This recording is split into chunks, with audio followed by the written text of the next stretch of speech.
Yes, I'm ready. Sudah, siap. Oke. Saya mulai, Bapak Ibu, Bu Reni, Bu Ica. Ya. Bismillahirrahmanirrahim. Assalamualaikum warahmatullahi wabarakatuh. Waalaikumsalam warahmatullahi wabarakatuh. Alhamdulillahirrahmanirrahim. Salatu wassalamu ala asrofil anbiya'i wal mursalin wa ala alihi wa sahbihi ajma'in amma ba'du. Yang kami hormati Bu Reni Nur Hapsari selaku pemateri kita pada malam hari ini, Bu Ica ya, yang nantinya akan memandu kegiatan kita pada malam hari ini sebagai moderator, dan Bapak Ibu peserta kegiatan kita malam hari ini yaitu Gelora Jatim edisi ke-44. Mari pertama-tama kita panjatkan puja dan puji syukur kita kehadirat Allah Subhanahu wa taala, karena dengan izinnya, ridhonya, pada malam hari ini kita bisa berjumpa di malam hari ini dalam keadaan sehat walafiat. Yang kedua kalinya, selawat serta salam semoga selalu tercurahkan kepada baginda Nabi Muhammad SAW. Baik Bapak Ibu, perkenalkan nama saya sendiri yaitu Muhammad Haryadi, malam hari ini sebagai host ya dalam kegiatan kita pada malam hari ini. Bapak Ibu, untuk perkenalannya mungkin nanti Bu Reni bisa menyampaikan langsung sebagai pemateri kita malam hari ini ya, karena nanti kalau saya menyampaikan khawatir kurang ya. Silakan nanti Bu Reni bisa menyampaikan sendiri untuk CV-nya ya, pendukung VT-nya. Baik Bapak Ibu, pada malam hari ini akan dipandu oleh Bu Ica sebagai moderator. Jadi nanti kegiatan selama 1 jam atau 2 jam kita akan dibantu oleh Bu Ica biar kegiatan berjalan dengan lancar. Baik Bapak Ibu, sebelum kegiatan kita mulai belajar malam hari ini, belajar tentang kurikulum merdeka atau merdeka belajar ya. Mari kita awali dengan berdoa dengan keyakinan kita masing-masing Bapak Ibu. Berdoa, mulai.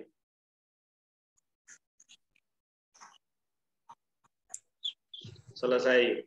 Baik Bapak Ibu, untuk selanjutnya untuk memandu kegiatan kita pada malam hari ini, kami persilakan ke Bu Ica. Silakan Bu Ica. Terima kasih. Assalamualaikum warahmatullahi wabarakatuh. Waalaikumsalam warahmatullahi wabarakatuh. Baik, senang sekali bisa bertemu Bapak Ibu semua di seluruh Indonesia, terutama di Jatim.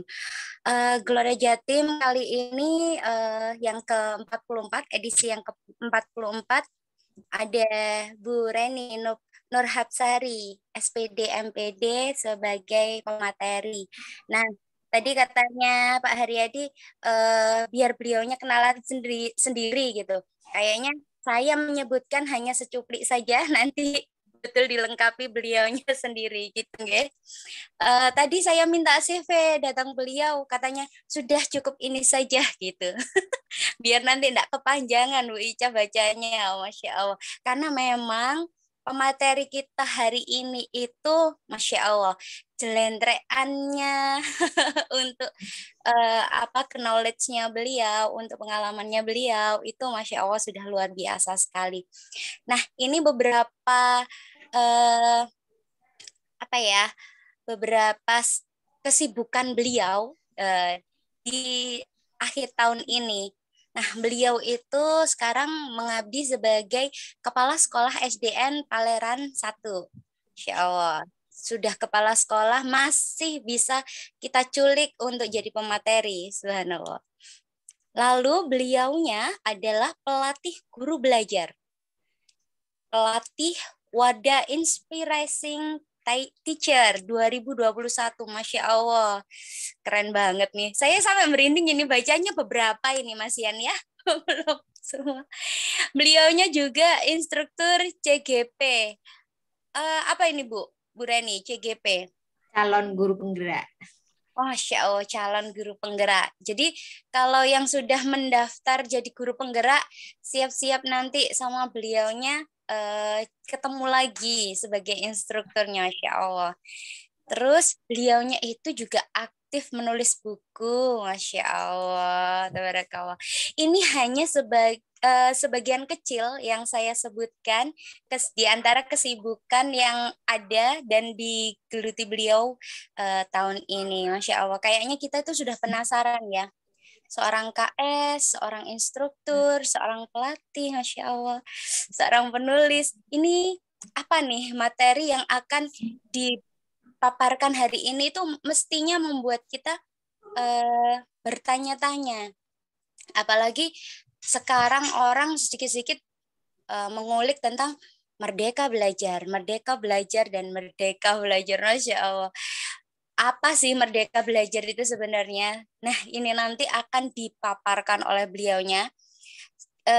Karena memang merdeka belajar ini nanti bukan hanya untuk murid, tapi guru juga, pendukung sekolah juga. Jadi harus bagaimana berkolaborasi menghasilkan sebuah produk yang mungkin, karena kita memang sebenarnya jualan ya. Jualan apa? Jualan jasa untuk memandaikan putra-putri Indonesia gitu, putra-putri bangsa. Jadi kita jualan produk yang nantinya membuat mereka berada di posisi minimal sama seperti kita guru-gurunya. Subhanallah. Jadi insya Allah nanti akan dipaparkan betul oleh beliau, dan waktu dan tempat untuk pemaparannya kami persilahkan untuk Bu Reni Nurhapsari. Saya persilahkan. Oke, terima kasih Bu Ica. Oke, selamat malam Bapak Ibu. Assalamualaikum warahmatullahi wabarakatuh. Waalaikumsalam warahmatullahi wabarakatuh. Salam bahagia Bapak Guru hebat yang hadir malam ini bersama kita. Kita sama-sama belajar ya Bapak Ibu. Oke, untuk malam hari ini kita akan belajar bareng-bareng tentang diferensiasi pembelajaran merdeka belajar. Oke, tadi sudah diinikan ya sama Bu Ita. Saya sekarang ini sebagai Kepala Sekolah SDN Paleran 1, tapi masih baru Bapak Ibu. Jadi saya jadi Kepala Sekolah mulai bulan Februari kemarin. Jadi saya selama 19 tahun itu adalah sebagai guru SMP negeri, guru IPA SMP negeri. Jadi nanti untuk praktik baiknya saya masih pakai yang di SMP nggih Bapak Ibu. Oke, kemudian saya juga ada di komunitas penggerak, di komunitas guru belajar Nusantara yang sudah juga terdaftar di kementerian kemarin. Kemudian sebagai guru pelatih guru belajar, pelatih Wardah Inspiring Teacher 2021, kemudian instruktur, calon guru penggerak, juga penulis buku. Itu Bapak Ibu sedikit kegiatan yang saya lakukan. Oke Bapak Ibu, untuk konsep diferensiasi merdeka belajar, oke Bapak Ibu. Di sini ada beberapa sebelum ini ya Bapak Ibu kita ke konsep diferensiasi merdeka belajar, mungkin kita mengawali apa itu merdeka belajar yang seringkali terjadi miskonsepsi dari Bapak Ibu guru ketika merdeka belajar gitu. Apa sih merdeka belajar? Berarti kita bebas sebebas-bebasnya. Yang seringkali saya tanyakan pada teman-teman, enggak usah jauh-jauh di teman-teman sekitar saya. Bu, Pak, menurut jenengan apa sih itu merdeka belajar? Merdeka belajar berarti kita kan bebas Mbak Reni gitu. Kita bebas suka-suka kita dong gitu. Jadi padahal di sini dalam artian merdeka belajar bukan berarti kita bebas seenaknya gitu. Tetapi dalam artian merdeka belajar itu satu, kita adalah komitmen terhadap tujuan. Kemudian yang kedua adalah mandiri terhadap cara. Yang ketiga adalah refleksi. Jadi merdeka belajar itu ada tiga komponen itu ya Bapak Ibu. Yang pertama itu tadi adalah mandiri, komitmen terhadap tujuan. Jadi kita komitmen terhadap tujuan yang kita buat. Kemudian mandiri terhadap cara, kita bebas untuk menentukan cara bagaimana cara-cara itu bisa kita lakukan, bisa kita terapkan. Kemudian yang ketiga adalah refleksi. Kita selalu berefleksi. Jadi kita ajak murid-murid kita juga untuk berefleksi Bapak Ibu, sehingga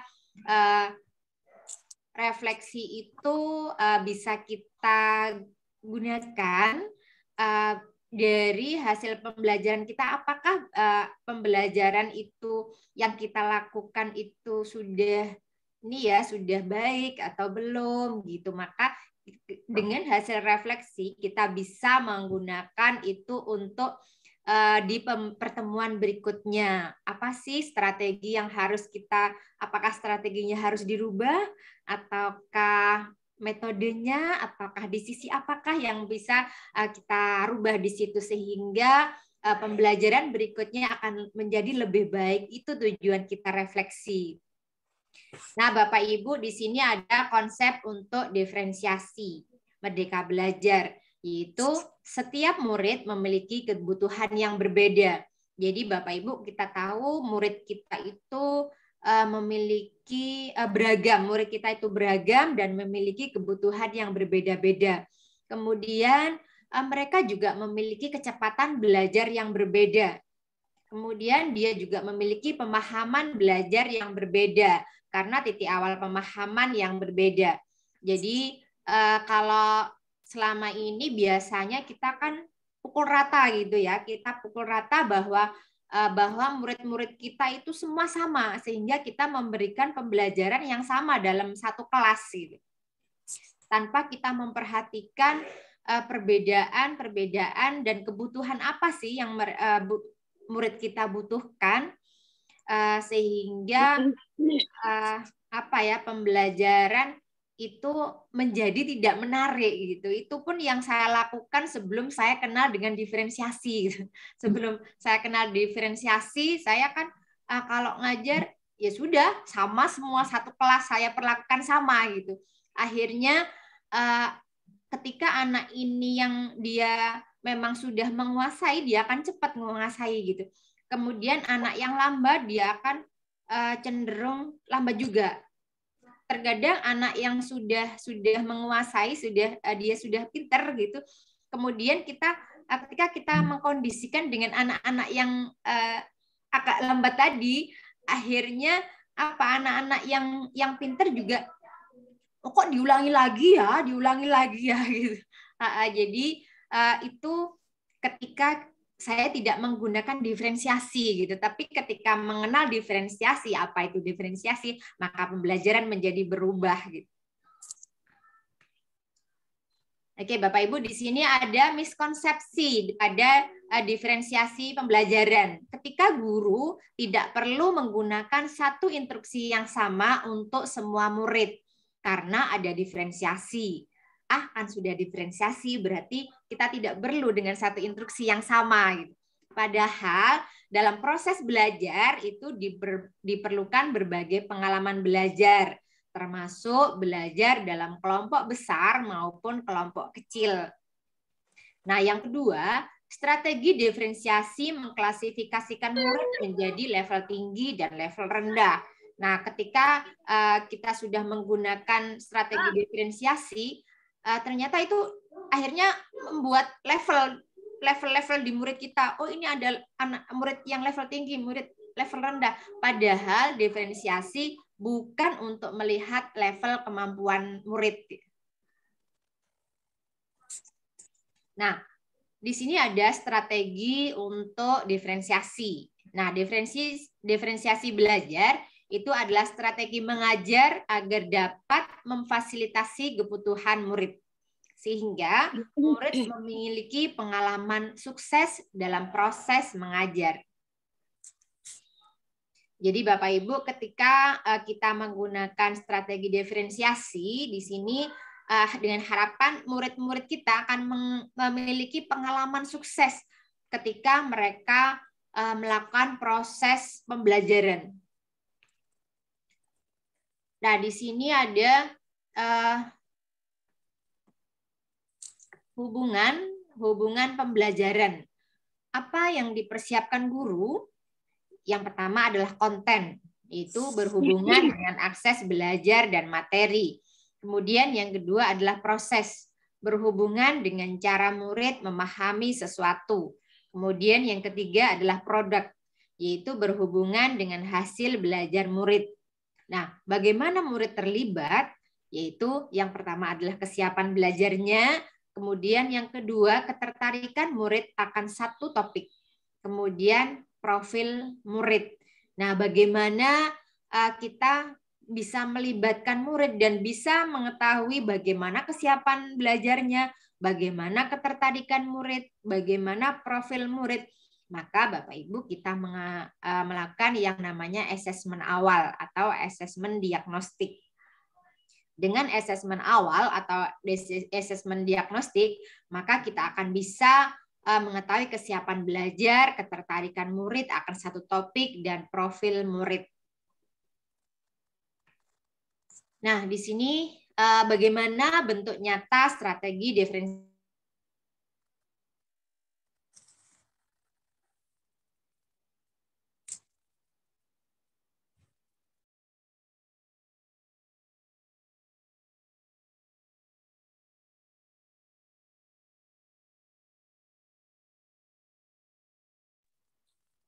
Halo Bu Reni.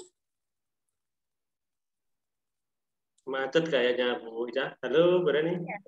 Oke. Masya Allah, kita masih dapat materi awal nih, tapi Bu Reni masih mungkin sinyalnya nggih. Saya kira punya saya yang stuck. Baik, Bapak Ibu semuanya mohon ditunggu untuk pemateri bisa kembali tampil.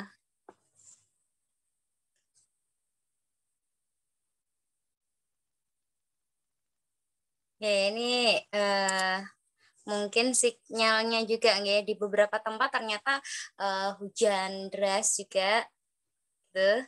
Jadi ya Masya Allah. Terima kasih Bu Heni bersedia untuk menunggu, Masya Allah. Ini tadi ternyata juga sudah banyak Bapak Ibu guru hebat yang ternyata sudah lebih awal datang, sudah lebih awal hadir karena kekeliruan kami ternyata nggih. Insya Allah Bu Siti Hidayati materinya insya Allah akan kami bagi via drive. Biasanya kami sudah siapkan, nanti insya Allah linknya akan kami bagikan di akhir sesi ya. Jangan khawatir, insya Allah belajar di Gelora ini insya Allah paket lengkap deh. Dapat ilmunya, dapat materinya, dapat relationship juga buat teman-teman seluruh Indonesia, guru seluruh Indonesia. Halo Bu Ica. Nggih, Masya Allah, Alhamdulillah. Mohon maaf, WiFi-nya mati, akhirnya saya pakai hotspot. Oh ya,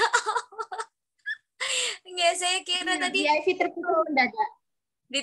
Ditinggal jalan-jalan kemana gitu tadi. Kayaknya WiFi terputus mendadak. Mempersiapkan kopi ini tadi. Ya Bu Reni, Masya Allah. Jadi teman-teman sudah tegang tadi nyimak termasuk saya gitu. Nggak mau ketinggalan. Ternyata kok hilang, Kak, diem aja. Ya baik Bu Reni. Tadi di terakhir tadi penjelasannya tentang setelah strategi, konten, proses, produk. Jadi bisa dilanjutkan Bu Reni. Di slide sebelumnya. Diagram sebelumnya seperti ini.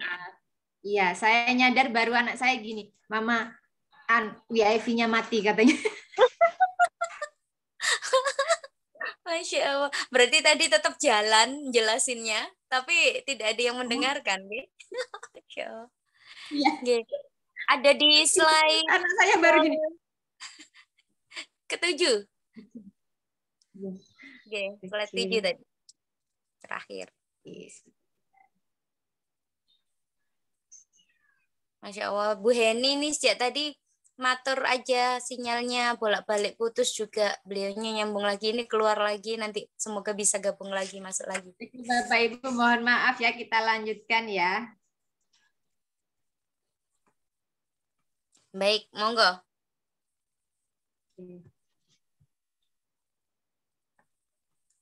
Sampai ini ya. Betul. Ya, baik, kita lanjut. Mohon maaf. Jadi bagaimana bentuk nyata strategi diferensiasi di kelas. Jadi ada 3 sentra untuk aktivitas, yaitu sentra yang pertama itu dengan benda konkret. yaitu benda yang nyata, misalnya ada kancing dan manik. Kemudian sentra kedua itu adalah secara visual, bisa komik atau soal cerita bergambar.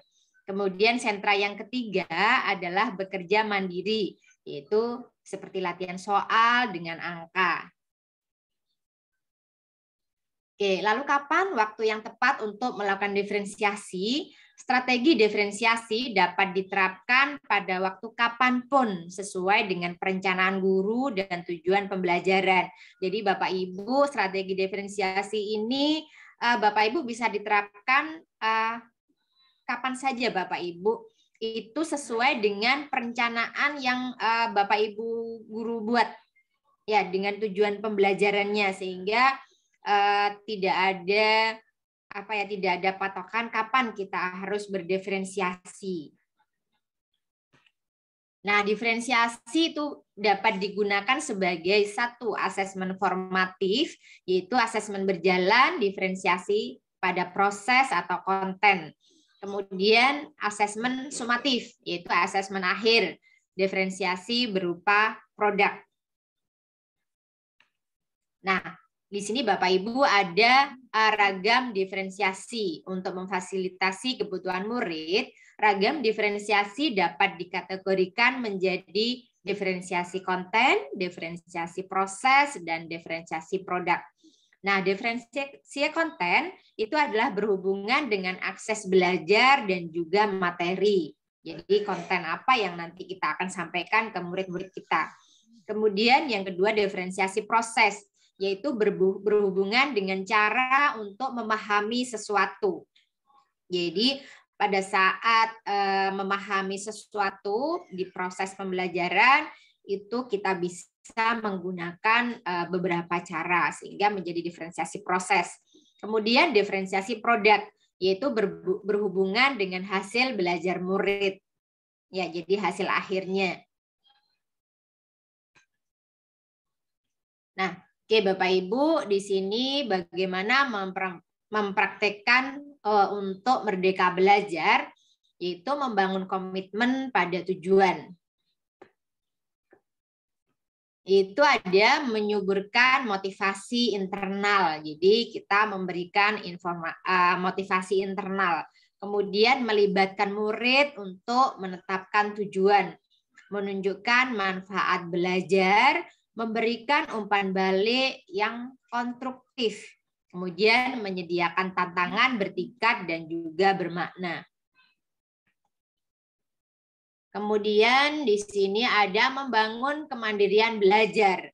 Pada saat membangun kemandirian belajar, di sini bisa meminta murid untuk mencari informasi, memfasilitasi pengalaman sukses, membangun rutinitas kelas yang positif, kemudian meminta murid memantau kemajuannya, melakukan diferensiasi pengajaran.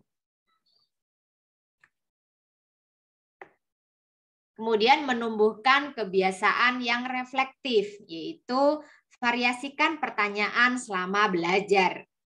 Kemudian dokumentasikan proses dan hasil belajar, melibatkan murid melakukan asesmen diri. Kemudian kesediaan waktu belajar yang terstruktur, menunjukkan toleransi terhadap kekeliruan.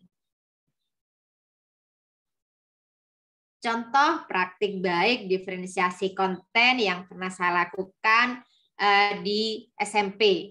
Jadi Bapak Ibu, karena saya kepala sekolah yang baru, sehingga contoh-contoh diferensiasi itu adalah contoh praktik baik yang pernah saya lakukan di SMP. Saya mengajar materi tentang mikroskop di SMP kelas 7. Nah, setelah melakukan analisa profil dan kebutuhan murid, saya mengelompokkan murid saya menjadi 3 kelompok, yaitu kelompok murid yang memahami dasar tentang mikroskop.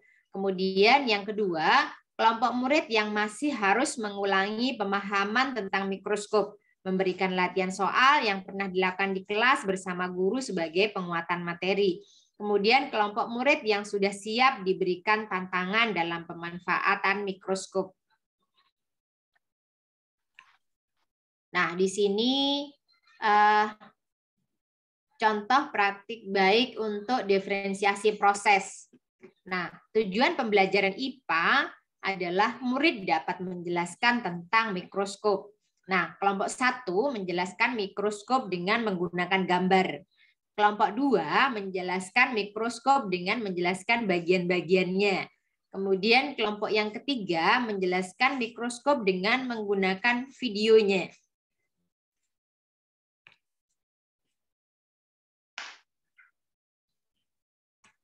Kemudian untuk praktik baik diferensiasi produk, di sini kelompok murid gemar menulis, membuat presentasi tentang mikroskop. Kemudian kelompok gemar yang bercerita, dia membuat video tentang mikroskop. Kemudian kelompok murid yang visual adalah membuat gambar tentang mikroskop, kemudian dengan bagian-bagiannya. Yuk, Kak Mario. Oke, Bapak Ibu, itu tadi materi yang bisa saya sampaikan. Selanjutnya kita diskusi ya Bapak Ibu. Monggo silahkan saya kembalikan lagi ke Bu Ica. Oke, terima kasih Bu Reni, Masya Allah. Jadi mungkin yang hari ini tercerahkan bukan saja teman-teman atau rekan-rekan guru seluruh Indonesia yang sekarang sedang mantengin agendanya Gelora Jatim di edisi 44 ini, namun kami sebagai peserta juga kan secara langsung panitia dan teman-teman ini juga sedang belajar dengan hal yang sama, Masya Allah. Jadi lebih terbuka ya. Memang dulu terima kasih. Memang dulu banyak orang ngomong merdeka belajar. Oh ya, belajarnya seenaknya itu. Bagaimana begini begitu. Nah, sekarang ternyata ada alurnya. Nah, ini pasti banyak sekali yang sudah punya pertanyaan dalam hati ini. Waduh, ini kepinginnya ini kayaknya harus disasar ini. Pertanyaannya begini-begini ini. Ini kayaknya sudah berentet. Baik, sebelum saya cek dulu. Oke.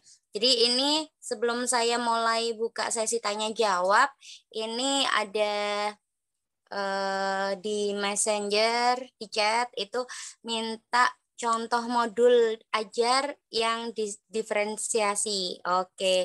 Insya Allah nanti kalau memang ada akan disertakan di link materi ya, Bu Reni ya. Baik. Nah, sekarang untuk sesi tanya jawab akan saya buka sesi tanya jawabnya. Boleh yang pertama satu dulu, jadi nanti bisa langsung dijawab oleh Bu Reni. Monggo silahkan angkat tangannya, raise hand maksudnya. Kalau angkat tangannya nanti hanya melambai-lambai saja. Silahkan raise hand Bapak Ibu.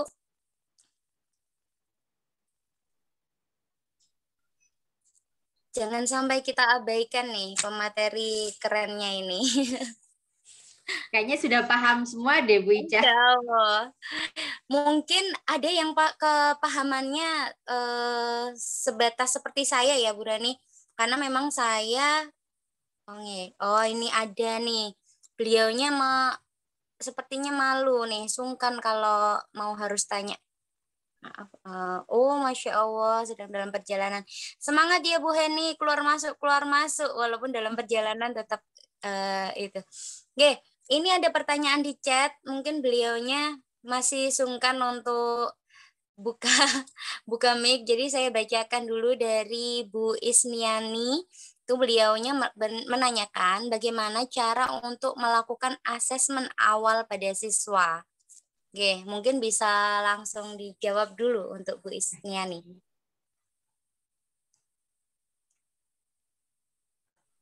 Oke, terima kasih Bu Isniani. Oke, bagaimana sih asesmen awal gitu ya? Kemarin di daerah saya juga ada. Kebetulan saya juga kemarin workshop di kecamatan gitu kan ya, di KS dan guru kelas 1 dan kelas 4.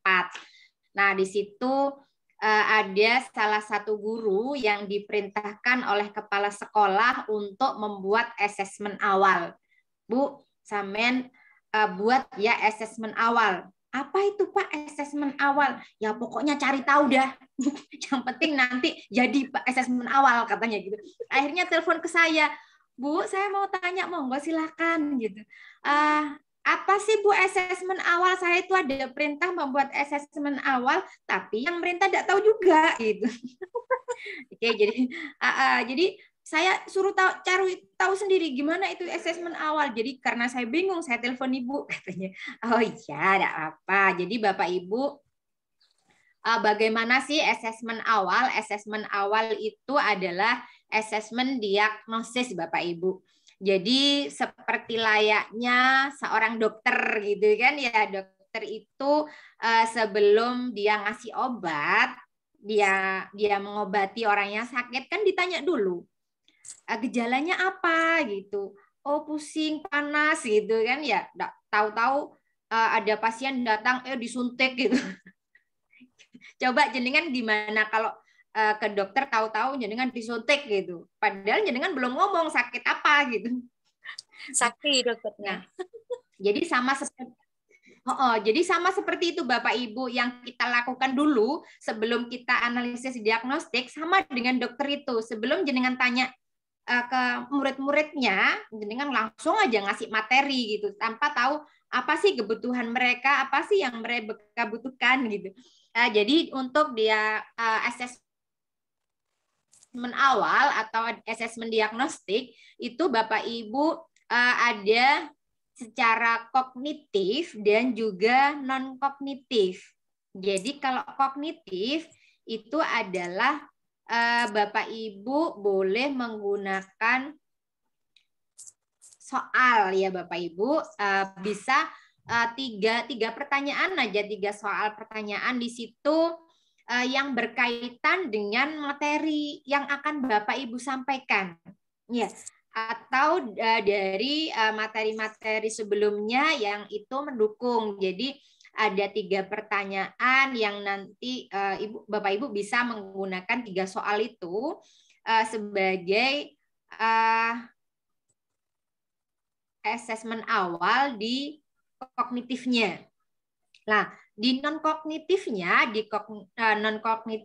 Bapak Ibu bisa melakukan 3 pertanyaan. Jadi apa sih yang minat mereka apa minatnya, kemudian dari profil dirinya, orang tuanya kerjanya apa, kemudian cara belajarnya biasanya gimana gitu. Nah, di situ Bapak Ibu bisa menganalisis murid-murid Bapak Ibu. Jadi dari hasil analisis asesmen awal, Bapak Ibu bisa mengetahui bagaimana kemampuan kognitifnya dan juga non kognitifnya, sehingga Bapak Ibu bisa menentukan diferensiasi dalam pembelajarannya. Misalnya tadi, sebentar, punya saya tadi kan ada, nah di sini ada contoh untuk konten. Ketika saya mengelompokkan kalau murid-murid saya itu menjadi 3 kelompok, ya dari asesmen awalnya, dari minatnya. Di sini ada murid yang memahami dasar mikroskop. Ini dari kalau diferensiasi konten ini dari soal ya, pertanyaan yang saya ajukan ke murid-murid, sehingga saya bisa mengelompokkan murid yang bisa memahami dasar tentang mikroskop. Jadi kemudian yang kedua adalah murid yang belum memahami tentang mikroskop. Kemudian yang ketiga adalah murid yang sudah siap. Dia sudah siap, dia memahami apa itu mikroskop, sehingga perlu diberi tantangan dalam pemanfaatan mikroskop. Jadi Bapak Ibu, dari asesmen awal itu Bapak Ibu bisa mengelompokkan tadi mana siswa yang oh ini belum mampu, kemudian oh ini yang sedang, ini yang pinter. Tapi Bapak Ibu, sekali lagi Bapak Ibu asesmen awal bukan untuk melevel murid. Jadi Bapak Ibu tidak boleh, oh ini memang saya khususkan untuk anak-anak yang tidak bisa, ini sedang, yang pinter. Jadi bukan untuk memberi level ke mereka ya Bapak Ibu, tapi untuk mengetahui kondisi murid kita sehingga kita pembelajaran yang kita berikan nanti akan berbeda antara anak yang belum bisa, kemudian anak yang sudah bisa, dan anak yang sudah memang benar-benar sudah bisa. Ini perlu tantangan yang harus kita berikan. Kemudian dari minat-minat yang non kognitif tadi ya, kan ada minatnya, kemudian bagaimana kondisi orang tuanya, kemudian bagaimana biasanya cara belajarnya. Jadi tadi kan ada misalnya ketika belajar anak-anak yang suka dengan visual, dengan gambar gitu kan ya, dengan gambar. Jadi pada saat jadi anak-anak ini sama-sama belajar mikroskop gitu, sama-sama belajar mikroskop. Tapi di sini ada anak-anak itu yang dia suka cerita, sehingga dia membuat presentasi tentang mikroskop. Dia akan menceritakan bagaimana mikroskop. Kemudian ada anak-anak itu yang suka gambar. Jadi sama-sama mereka menjelaskan mikroskop tapi dalam bentuk gambar, gitu, dalam bentuk gambar. Kemudian ada yang dia senangnya buat video, boleh. Jadi dia menjelaskan, kemudian dalam bentuk video. Jadi tiga kelompok ini sama-sama nanti adalah tujuan pembelajarannya adalah sama, yaitu nanti anak-anak mempelajari menguasai pembelajaran tentang mikroskop, tentang anak-anak bisa tujuan pembelajarannya misalnya anak-anak dapat menjelaskan tentang mikroskop. Nah, cara penjelasannya itu kan beda-beda, ada yang pakai gambar, ada yang pakai presentasi, ada yang pakai video, padahal ini sama-sama dengan tujuan yang sama, tetapi dengan cara yang berbeda. Inilah yang dinamakan dengan diferensiasi pembelajaran. Itu Ibu. Masya Allah, komplit.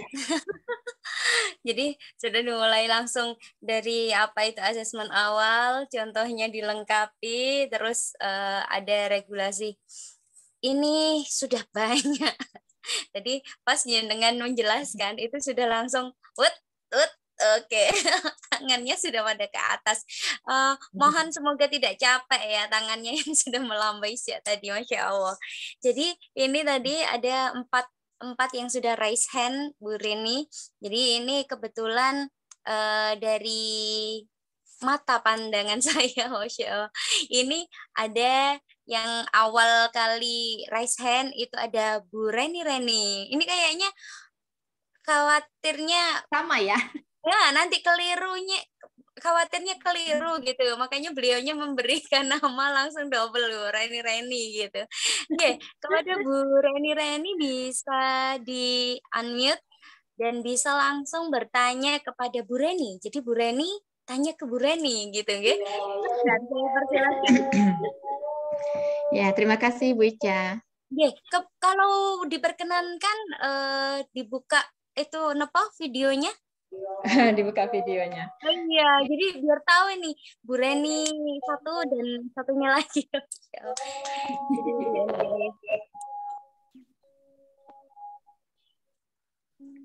Udah Bu Ica ya?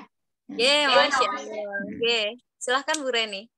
Iya, Assalamualaikum warahmatullahi wabarakatuh. Waalaikumsalam warahmatullahi wabarakatuh.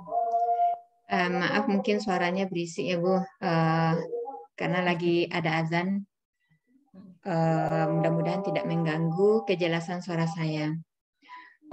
Saya sangat tertarik dengan materi yang Ibu Reni sampaikan, yaitu diferensiasi pembelajaran Merdeka Belajar. Nah, diferensiasi itu berarti kita memperlakukan siswa itu berbeda. Nah, di sini tadi ada 3 bentuk ya Bu ya. Ada diferensiasi konten, ada diferensiasi proses, ada juga diferensiasi produk, kayak gitu. Yang saya tanyakan adalah apakah ketiga-tiganya itu harus kita lakukan dalam satu kali pertemuan. Jadi dalam satu kali pertemuan itu 2 jam pelajaran, misalnya ada diferensi kontennya, ada diferensiasi prosesnya, ada juga diferensiasi produknya. Itu yang pertama. Yang kedua, saya masih ragu dengan diferensiasi konten ini. Konten ini kan berarti materi ya Bu Reni ya. Apakah masing-masing siswa tersebut kita memberikan materi dengan level yang berbeda maksudnya atau seperti apa diferensiasi konten itu? Nah, itu saja Bu Reni. Terima kasih. Assalamualaikum warahmatullahi wabarakatuh. Waalaikumsalam warahmatullahi wabarakatuh. Baik, bisa langsung dijawab sepertinya biar tidak tadi bertanya-tanya, nggih. Nggih, terima kasih Bu Reni. Ini sepertinya dari area Indonesia bagian mana nggih Bu Reni? Kalau dari boleh Sumbar tahu. Bu Ica. Masya Allah, dari Sumbar baru ada nih. Ya Allah. Oh iya, karena di belakangnya itu jembatan ya. Saya sudah paham, nggih. Masya Allah. Nggih, silakan Bu Reni menjawab pertanyaan Bu Reni dari Terima kasih Bu Reni. Ini Bu Reni jawabnya Bu Reni ya. Oke, jadi Bu Reni tiga diferensiasi tadi apakah harus ada dalam satu pertemuan? Tidak, Ibu. Jadi tidak harus tiga-tiganya. Jadi tidak harus tiga-tiganya ya Bu ya. Kemudian kalau diferensiasi konten, gimana ya? Padahal di situ materinya kan sama gitu. Materinya dengan satu tema yang sama, gimana ya caranya gitu. Jadi gini Bu, kita memang dalam satu tema yang sama. Misalnya tadi kan aku contohnya pada saat belajar mikroskop ya Ibu. Jadi kita pada saat belajar mikroskop itu anak-anak itu minatnya apa ya? Saya itu minat untuk mempelajari bagian-bagian mikroskop gitu. Saya minat itu nanti saya belajar apa sih nanti fungsinya mikroskop itu untuk apa gitu. Kemudian dari sini nanti kita bisa kelompokkan, ada kelompok-kelompok kecil Ibu. Jadi ada kelompok-kelompok kecil nanti yang ini suka dia suka belajarnya adalah mempelajari bagian-bagian mikroskop. Kalau aku suka mempelajari fungsi-fungsi mikroskop gitu. Nah, di sini kita kelompokkan siswa-siswa ini sehingga siswa-siswa ini juga nanti bisa berkolaborasi, Bu. Jadi nanti ada kelompok kecil, kemudian dari kelompok-kelompok kecil ini nanti mereka bisa mempresentasikan yang kelompok tadi yang bagian-bagian mikroskop dia akan mempresentasikan bagian-bagian mikroskop. Kemudian yang suka dengan fungsinya, dia akan mempresentasikan fungsi-fungsi dari mikroskop itu apa sehingga semua akan dapat Ibu. Jadi tapi mereka cara belajarnya akan beda. Dia suka ini. Jadi kita tidak boleh memaksakan, tetapi dengan adanya kolaborasi tadi ya Bu. Jadi ada kolaborasi, berikan kesempatan mereka untuk berkolaborasi di kelompok-kelompok kecil dan juga di kelompok besar.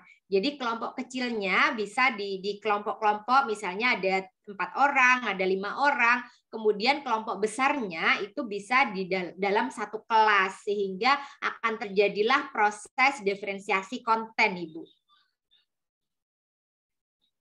Oke. Bu Reni. Ya, terima kasih Bu Reni. Terus saya sudah paham dengan apa yang Bu jabarkan. Akhirnya nanti mereka tuh akan mendapatkan materi yang sama, kan begitu ya Bu ya? Iya, betul Ibu. Terus bagaimana dengan penilaiannya itu Bu? Ya Bu. Karena kontennya berbeda, penilaiannya itu bagaimana? Oke. Jadi karena kontennya berbeda, penilaiannya gimana ya? Jadi Bapak Ibu di situ ada Bapak Ibu membuat rubrik. Ya, memang. Jadi Ibu sesuai dengan tujuan pembelajarannya, nanti Ibu bisa membuat rubrik pembelajaran. Ya, jadi rubrik nanti setelah Ibu mengelompokkan, kemudian kalau misalnya ada anak yang dia sudah memahami, ada dikasih skor gitu ya.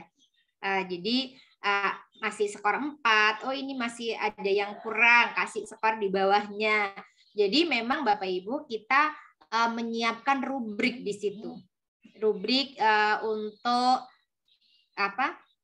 diferensiasi dalam pembelajarannya, sehingga nanti dari rubrik itu kita bisa mengetahui hasilnya nanti bisa dijadikan sebagai asesmen formatif.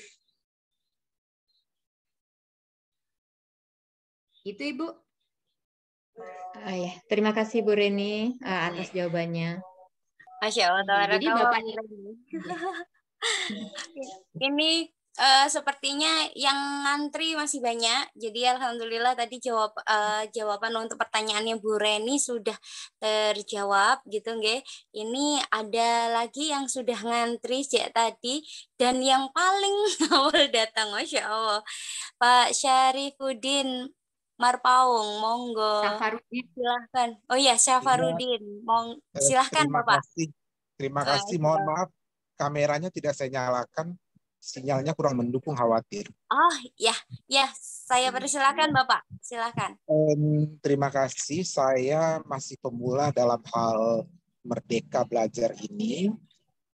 Mungkin pertanyaannya mungkin nggak pas nanti karena saya ikuti pun tadi separuh dalam perjalanan. Jadi memang awal sudah masuk cepat tapi terhenti beberapa menit baru masuk kembali.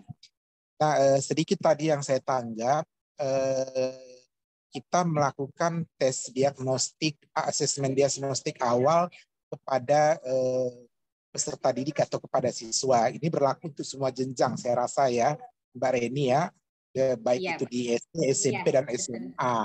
Nah, apakah tesnya ini kita berikan hanya satu kali atau katakanlah di setiap mau pergantian materi? Mohon diberikan biar supaya terbuka pemikiran saya.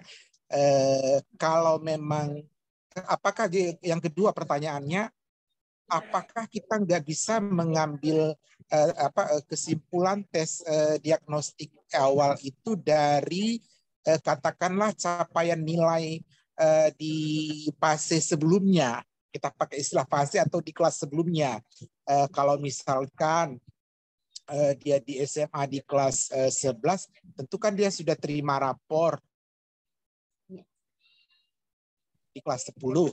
Di kelas 10 rapor tersebut tentunya kan sudah ada gambaran deskriptifnya. Apakah itu nggak bisa kita jadikan sebagai acuan untuk menentukan tes diagnostik tersebut?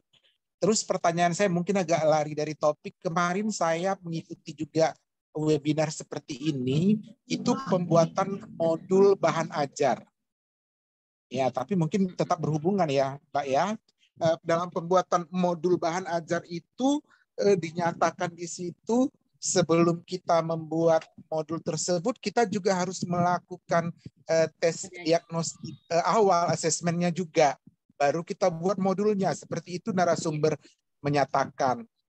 Lalu yang menjadi saya tanyakan kemarin kurang jelas, saya dapat jawabannya kurang pas juga. Sama seperti tadi, kenapa mesti harus kita lakukan lagi tes diagnostik, kenapa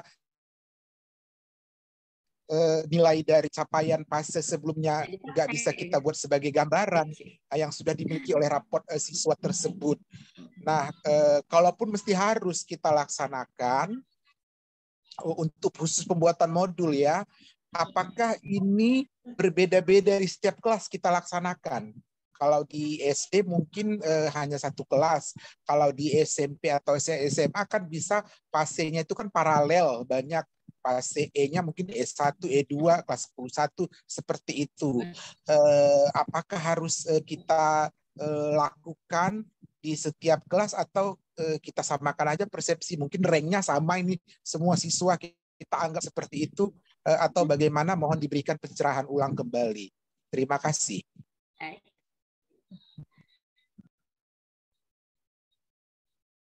Ya, halo Bu Ica.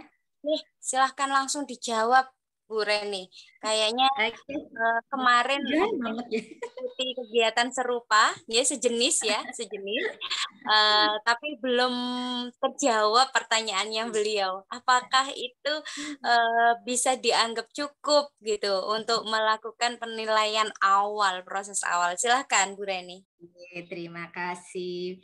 Oke, terima kasih Pak Safarudin. Pertanyaan yang panjang sekali. Oke, jadi Bapak gini, untuk asesmen awal, apakah asesmen awal itu bisa harus di awal tadi ya, di awal di awal pembelajaran gitu, setiap pembelajaran, atau di awal semester atau gimana gitu. Jadi Bapak gini, untuk asesmen awal Bapak juga bisa di awal semester Bapak bisa. Kalau di awal semester itu Bapak kan sudah tahu untuk materi-materi yang nanti akan diajarkan gitu kan ya.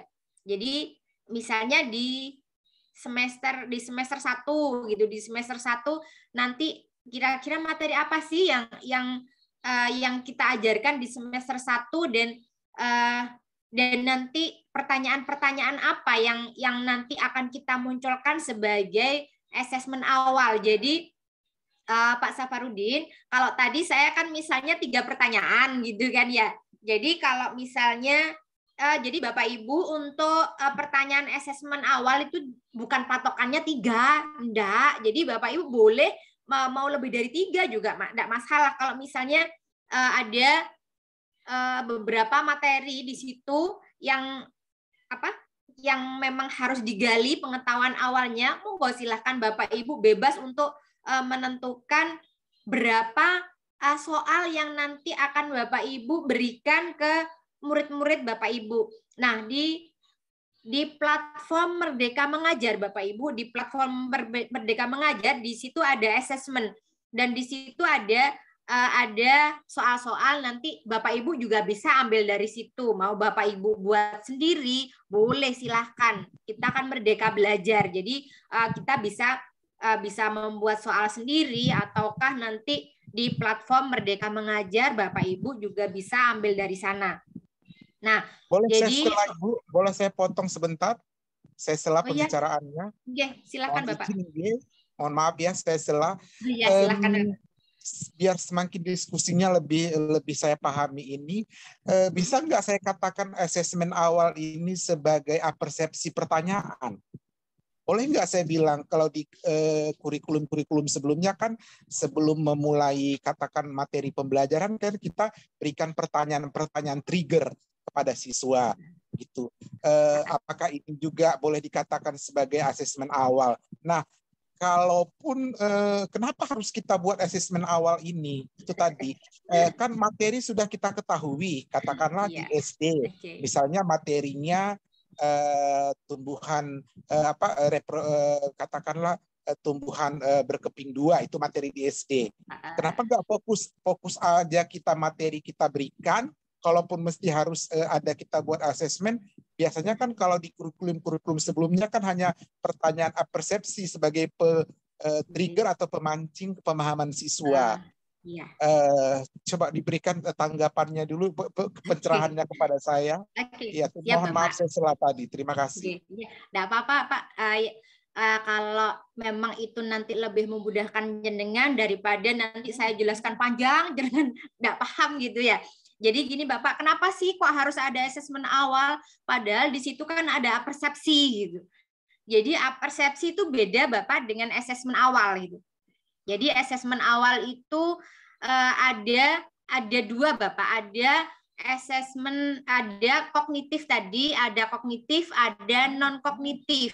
Kalau kognitif tadi bisa berupa soal, kalau kognitifnya, sehingga ataupun Bapak bisa dari tadi apakah tidak bisa dari hasil yang kemarin? Bisa Bapak. Jadi Bapak bisa kolaborasi dengan guru sebelumnya untuk mendapatkan informasi-informasi tentang murid-murid Bapak. Jadi kolaborasi dengan guru yang lainnya itu bisa digunakan sebagai asesmen awal.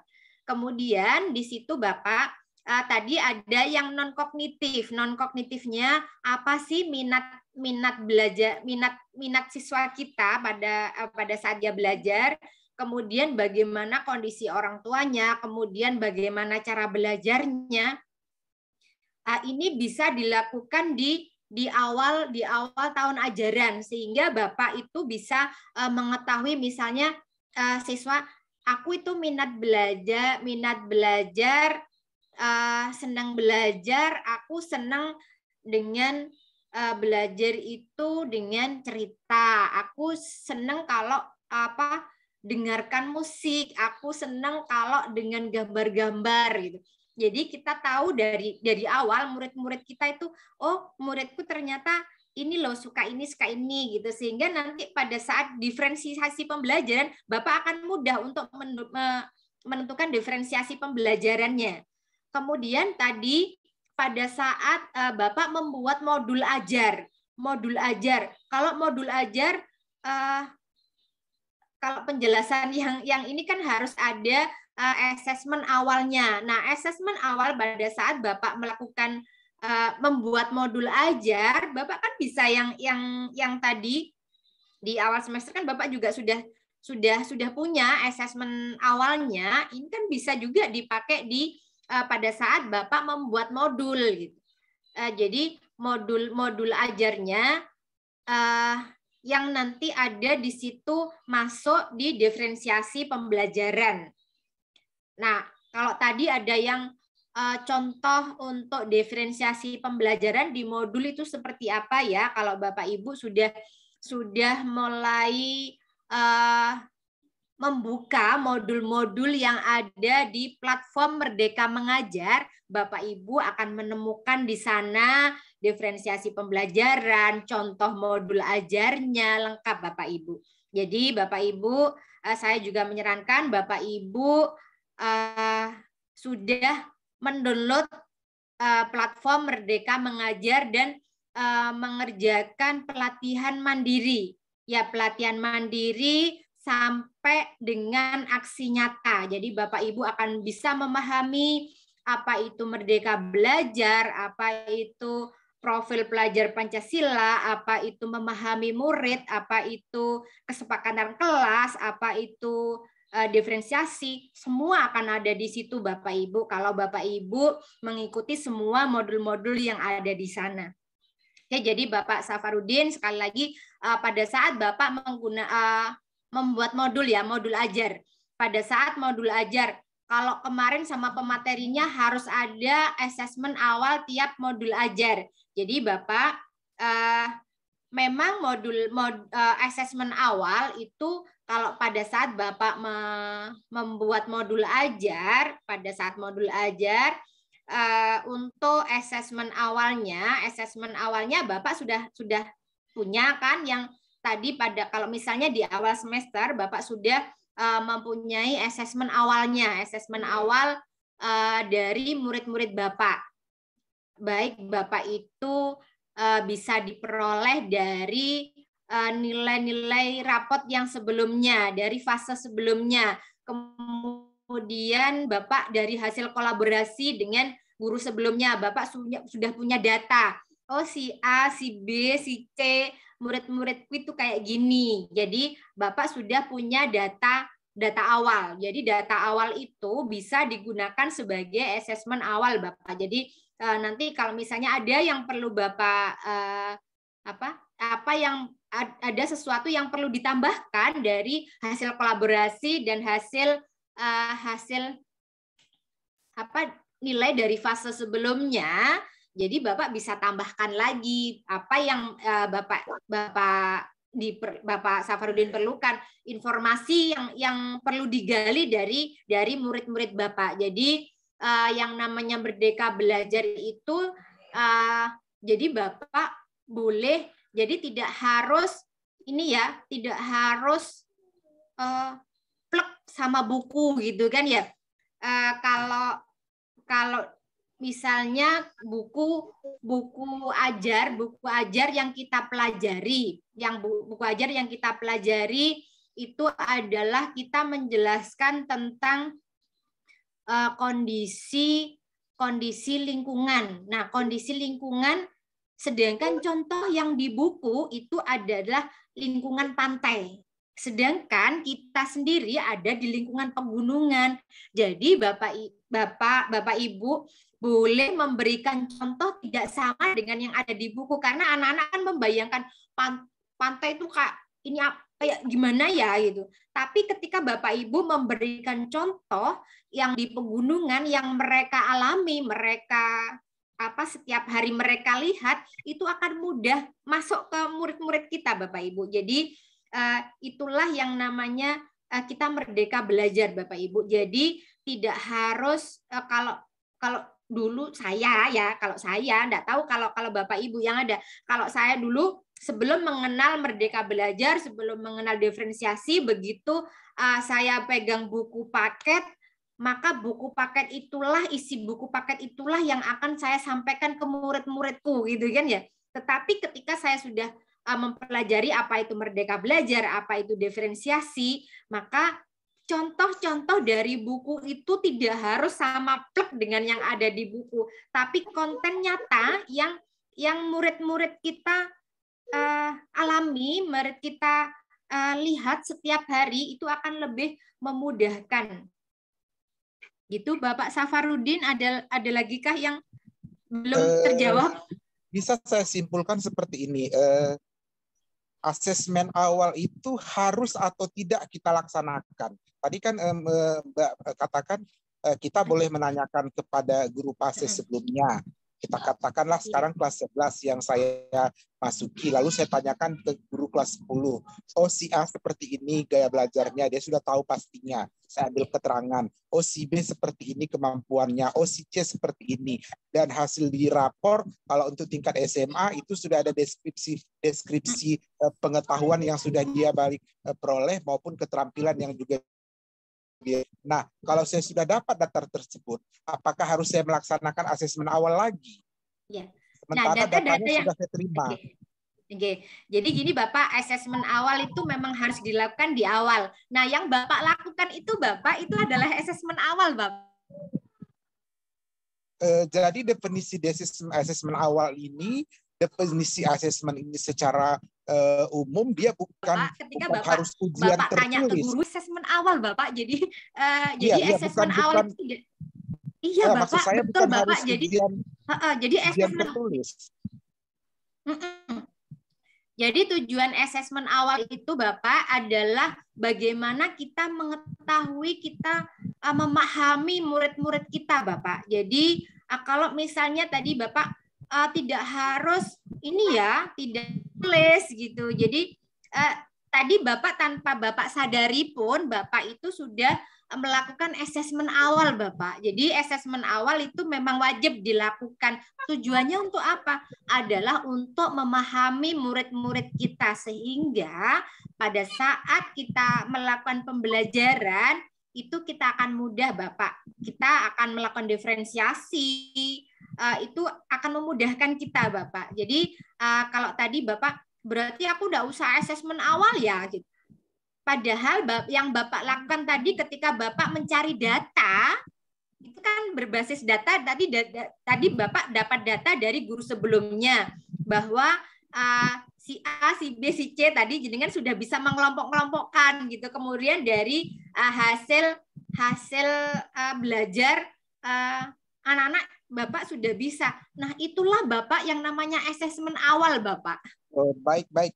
Terima kasih, saya potong, saya sela. Berarti mungkin sebagian dari pengertian yang mungkin termasuk saya awalnya dan guru-guru juga saya yakin banyak yang berpendapat pengertian dari asesmen ini adalah penilaian secara umum karena kalau kita buka katakan KBBI kan asesmen itu kan sama dengan penilaian dan penilaian itu kan identik dengan katakanlah tes tertulis. Nah, berarti bukan itu pengertiannya dalam kurikulum Merdeka. Asesmen ini adalah bagaimana kita mengetahui kemampuan peserta didik pada sebelum dilaksanakan pembelajaran, baik itu boleh saja melalui tertulis, boleh saja melalui lisan, boleh saja prosesnya melihat data rapor siswa yang sudah mereka miliki, itu adalah merupakan bagian dari asesmen. Seperti itu? Iya, betul Bapak. Jadi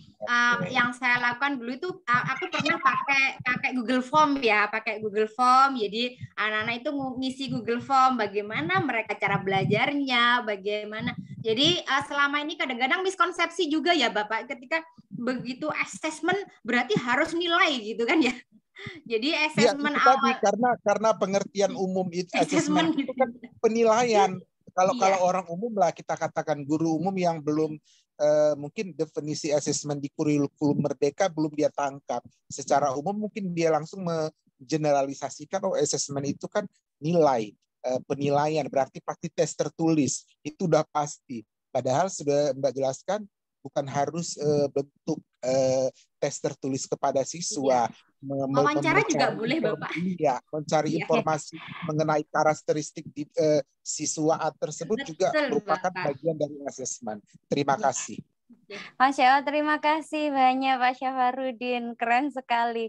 Jadi sebenarnya pertanyaan yang diajukan beliau itu beliaunya sudah menjawab sendiri secara tidak langsung, tapi memang karena dimensi pemahaman tentang asesmen itu yang awal mungkin sama seperti halnya saya Pak Syafarudin. Jadi orang awam itu menganggap asesmen itu adalah sebuah penilaian. Nah, sebenarnya penilaian itu banyak stepnya. Jadi penilaian itu bisa wawancara, tidak harus tertulis begitu. Penilaian kita itu dengan banyak step. Jadi itu tadi ternyata sudah dilakukan stepnya, tapi masih bingung aja. Jadi asesmen awal intinya adalah harus dilakukan dan wajib. Tapi itu tidak menjadi sebuah kewajiban berupa sebuah penilaian dalam arti kata ada tes. Nah, bisa jadi wawancara, bisa jadi kita mengumpulkan data lama atau sejenisnya. Seperti itu nggih Bu Reni nggih? Masya Allah, keren sekali. Jadi di sini tadi terbangun banget komunikasi dalam artian bisa yang satunya itu pemahamannya seperti ini, satu pemahamannya seperti ini. Alhamdulillah di sini tadi bisa terjawab dengan baik. Semoga Bapak Syafarudin juga rekan-rekan guru hebat semuanya termasuk saya lebih memiliki wawasan terbaru lagi tentang kadang-kadang kita itu memahami sesuatu terlalu sempit dalam definisi kita sendiri. Nah, dengan seperti ini, dengan kegiatan seperti ini, kita jadi membuka wacana untuk ternyata seperti ini gitu nggih. Jadi kalau yang sudah paham, Masya Allah, semoga pemahamannya lebih banyak, dan yang tadinya belum paham semoga dipahamkan. Masya Allah, terima kasih Pak Syafarudin dengan pertanyaan hebatnya, dengan jawaban hebatnya juga sebenarnya nggih. Informasi terakhir mungkin saya mohon maaf, saya salah juga Mbak ya. Sedikit juga saya mau tambahkan, apakah kita harus membuat data asesmen tersebut, datanya misalnya di kelas ini si A-nya kemampuannya seperti ini si B sebagai bukti fisiknya, karena pun bagaimanapun terkadang kan seperti ini pembicaraannya saya buat. Katakanlah datang pengawas atau tim dari luar untuk mensurvei apakah kurikulum Merdeka Belajar ini sudah diterapkan di sekolah. Mungkin ada pengawas yang menyatakan nantinya Bapak sudah melakukan asesmen awal sebelum melaksanakan kegiatan pembelajaran. Sudah, kita bilang. Mana datanya? Pasti pengawas seperti itu. Mana data yang sudah Bapak lakukan? Mana bukti fisiknya? Karena kita nggak bisa dong ngomong-ngomong hanya saya sudah tanya guru si A, si B, si D. mana datanya, mana bentuk katakan portofolionya atau katakan bukti fisik yang telah Bapak laksanakan. Apakah harus kita buat seperti itu dengan format yang bebas? Bagaimana? Mohon diberikan juga tanggapan. Oke, baik. Ini mungkin jadi pertanyaan terakhirnya Bapak Safarudin karena memang ini pertanyaan lain dari yang sebelumnya sudah ditanyakan ya. Mungkin akan dikip dulu ya karena ini penanyanya masih banyak. Kemungkinan pertanyaan dari Pak Safarudin akan ditanyakan juga oleh rekan-rekan yang lain, ngaten nggih. Sehingga nanti itu akan menjadi catatan saya untuk dijawab di setelah mungkin penanya berikutnya atau langsung enaknya Bu Reni? Biar nggak lupa, langsung ya. Ya, silakan kalau begitu. Jadi, ini pertanyaan terakhir dari Pak Safarudin. Silakan. Pak Safarudin, memang kita itu kan ada bukti fisik ya Bapak. Jadi bukti fisik itu bisa data itu Bapak bisa simpan.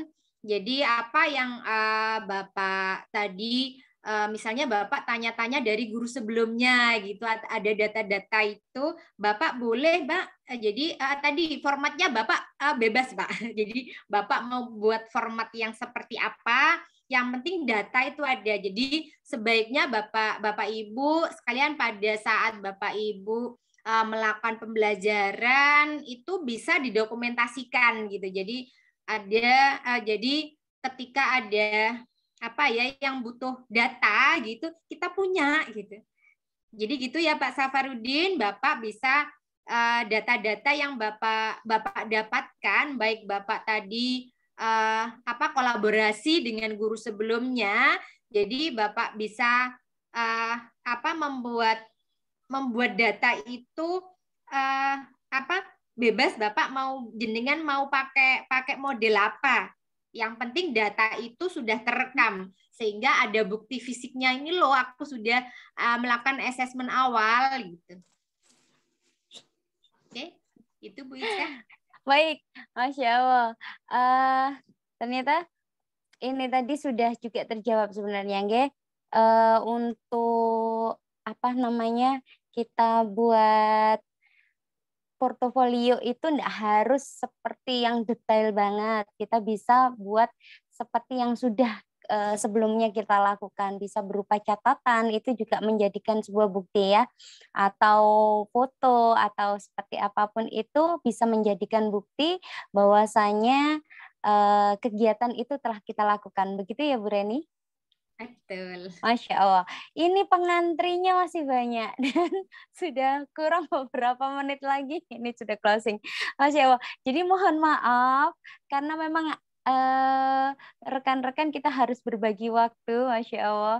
Jadi kalau memang nanti dibutuhkan untuk beliaunya, maksudnya Bu Reni ditodong kembali, ya, kita akan siapkan waktu kembali.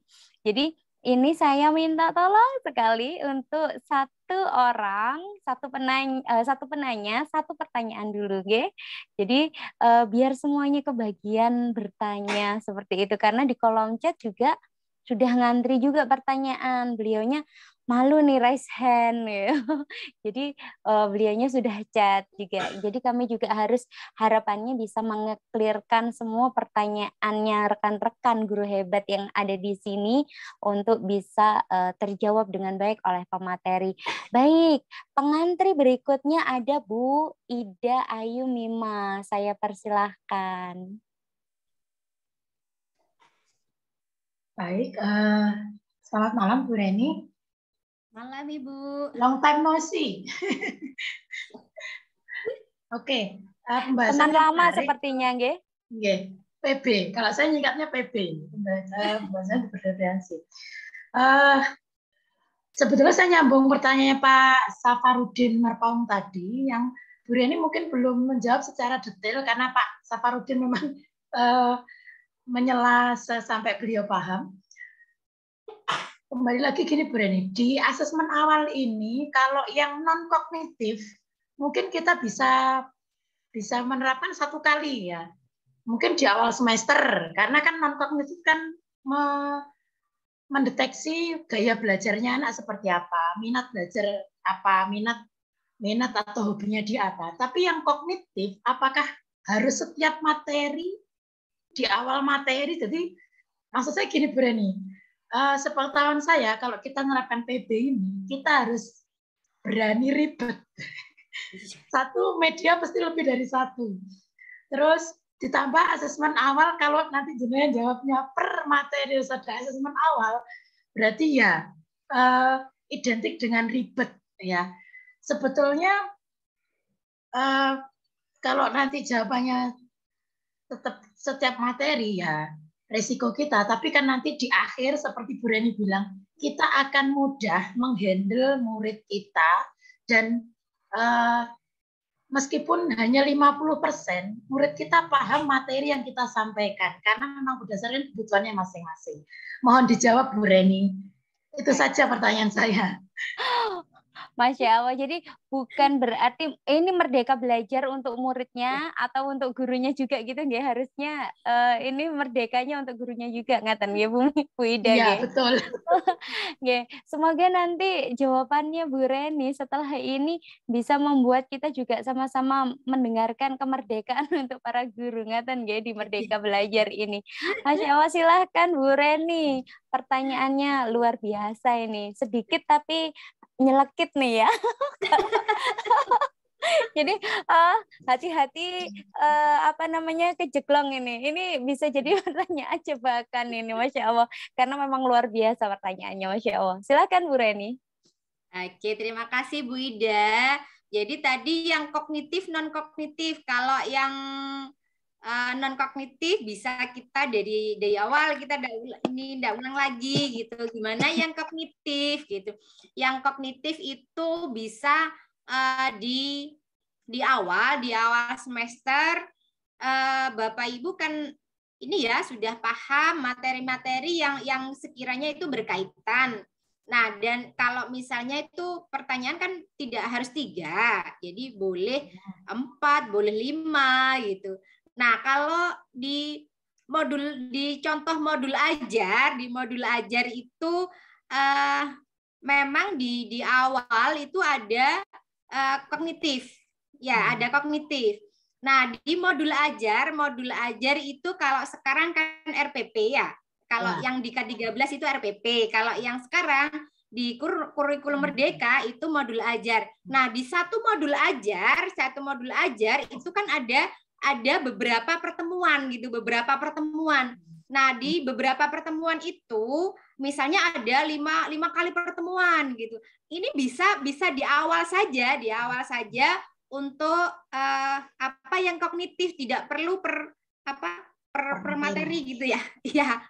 Jadi bisa di awal saja, di awal modulnya, di awal modul itu untuk yang kognitifnya gitu. Jadi Bu Ida tidak perlu nanti per materi gitu. Jadi di awal modul itu kan misalnya ada 5 materi. Jadi apa sih yang tahu kan gurunya ya, yang sekiranya ini yang pertanyaannya ini akan terkoneksi gitu. Terkoneksi berkaitan dengan materi yang akan kita ajarkan yang ada di dalam modul ajar gitu. Itu Bu Ida. Ya. Berarti bisa gini Bu Reni, kalau misal ada 5 pertemuan, semisal kita bahas 5 submateri ya kita bikin asesmen awal kognisi ya 5 soal yang terkoneksi 5 submateri itu. Nah, boleh Ibu. Ya. Jadi soalnya bebas. Ya, karena gini Bu Reni, terus terang kebetulan saya sendiri juga harus menyampaikan ke teman-teman terkait TB ini, di mana saya bilang tadi pasti berkesan ribet, karena saya sendiri sudah mencoba juga di kelas saya. Memang harus menyiapkan media. Nah, yang asesmen awal ini ya kemarin saya juga belum memaksimalkan. Mungkin hanya sifatnya wawancara saja yang ya kadang perlu didokumentasikan. Kalau menurut saya nyambung Pak Safar tadi, kalau mau didokumentasikan lebih enak tertulis asesmen awalnya, karena kan lebih mudah mendokumentasikannya. Ya, sementara cukup Bu Reni, terima kasih atas jawabannya. Menambah wawasan saya terkait TB ini. Terima kasih Bu. Terima kasih Bu Ica.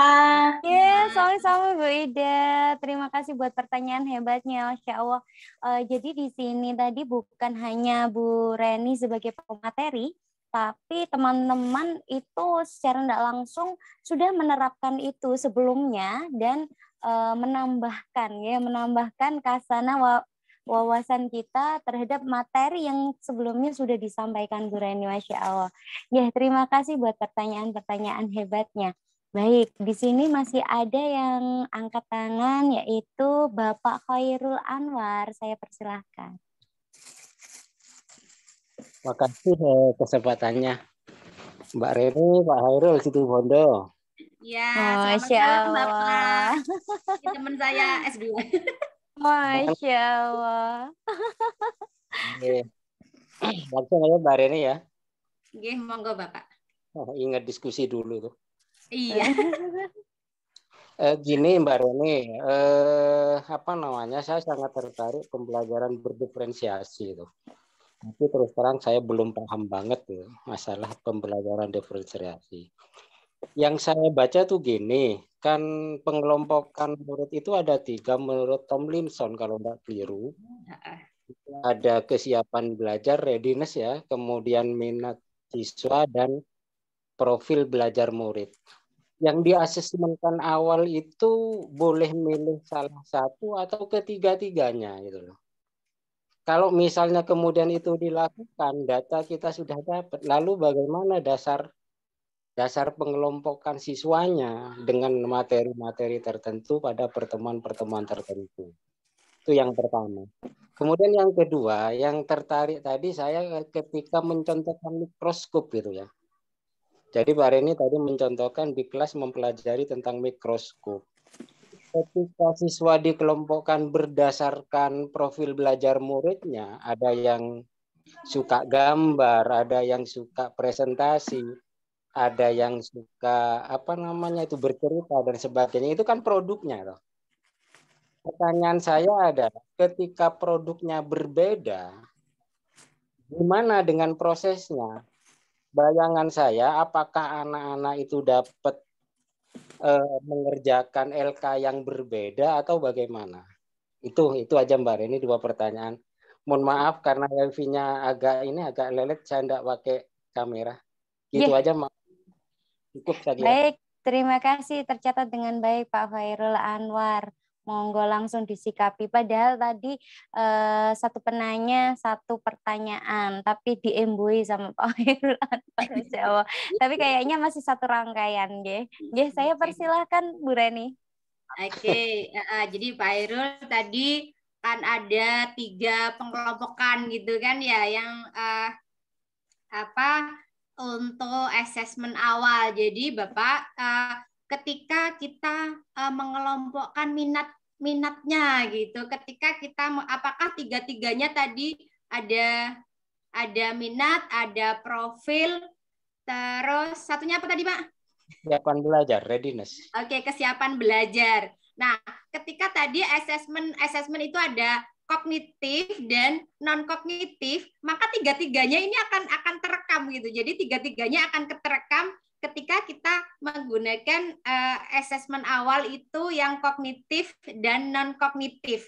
Jadi bagaimana kesiapan awal siswa ketika kita menggunakan yang kognitif gitu. Jadi kita tahu kesiapan awal siswa. Jadi tadi yang mengelompokkan anak ini murid yang sudah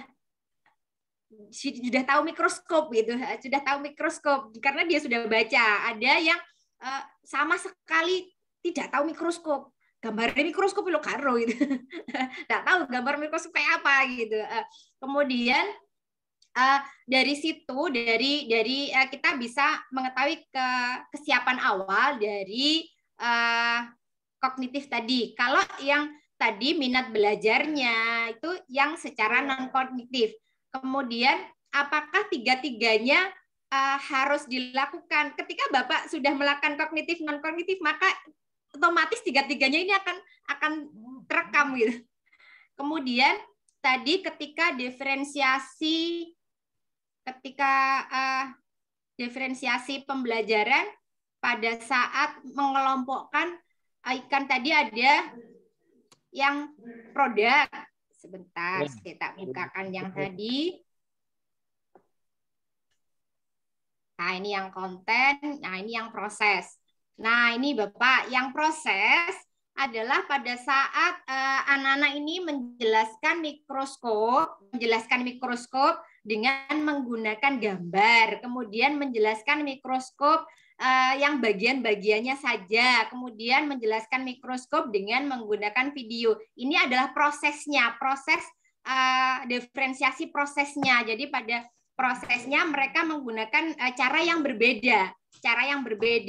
Kemudian yang produknya, nah ini produknya adalah menggunakan ada yang presentasi, ada video, ada berupa gambar. Itu yang produk. Jadi pada saat prosesnya pada saat mereka mampu menjelaskan mikroskop dengan menggunakan gambar, ya. Jadi menjelaskan mikroskopnya dengan menggunakan gambar. Produknya apa? Produknya adalah berupa gambar. Gitu. Kemudian mereka menjelaskan bagian-bagiannya, menjelaskan mikroskop dengan menggunakan video. Ya. Nah, pada proses mereka menjelaskan itu adalah proses, ya, proses mereka proses belajarnya. Jadi kita bisa melihat di situ sebagai asesmen formatif. Jadi asesmen formatif itu tidak harus berupa ulangan gitu kan ya. Jadi selama ini teman-teman asesmen formatif berarti harus ulangan harian. Padahal itu tidak. Jadi asesmen formatif itu bisa pada saat proses seperti ini, proses pembelajaran, ya proses pada saat mereka menjelaskan itu ada penilaiannya, penilaian yang kita berikan sehingga itu adalah penilaiannya formatif. Sehingga dengan adanya diferensiasi pembelajaran seperti ini tidak ada namanya yang di K13 di bawah KKM gitu. Okay, jadi ya. Karena di proses pun itu ada penilaiannya. Jadi penilaiannya adalah sesuai dengan minat belajar mereka. Jadi apa? Karena dia kan senang gambar. Jadi senang gambar, dia prosesnya dia menggambar, dia menjelaskan dengan menggunakan gambar. Produknya apa? Produknya adalah nanti berupa gambar mikroskop, itu adalah produknya. Tapi pada saat mereka proses mulai menggambar, menjelaskan, itu adalah pada saat proses. Itu Bapak. Mbak Reni. Sedikit Mbak Reni ya. Mempertegas yang masalah proses. Di sini kan dibagi menjadi 3 kelompok. Yang pertama menjelaskan mikroskop dengan menggambar. Yang kedua menjelaskan mikroskop dengan menjelaskan bagian-bagiannya karena sesuai minatnya kan begitu. Pertanyaan saya, apakah ketika proses yang berbeda-beda pada 3 kelompok ini, saya kan biasa ngajar pakai LK. LK-nya sama apa beda gitu loh? Oke. Jadi LK-nya sama atau beda kalau misalnya jenengan menggunakan satu LK gitu kan ya? Satu LK. Nah, satu LK itu nanti kan ada misalnya jenengan ada yang nanti anak-anak ini yang bagian menjelaskan dalam bentuk gambar gitu. Bisa dalam satu LK tidak masalah. Jadi misalnya yang kelompok 1 nanti dalam menjelaskannya dalam bentuk gambar. Kemudian kelompok yang kedua itu menjelaskan bagian-bagiannya. Jadi itu dalam satu susunan satu LK tidak masalah, Bapak. Atau mau dipecah juga boleh. Jadi kalau misalnya nanti kalau dipecah-pecah kakean gitu. Ya, Bapak mau. Tapi Bapak kan harus ngasih instruksi ke anak-anak. Jadi tadi kan satu instruksi boleh. Jadi satu instruksi pada saat pembelajaran kita sama-sama belajar mikroskop gitu. Tetapi yang kelompok A nanti adalah menjelaskan mikroskop dengan gambarnya. Jadi boleh satu LK, Bapak. Oh gitu. Oke, makasih Mbak Reni. Saya kira cukup. biar teman yang lain juga bisa tanya.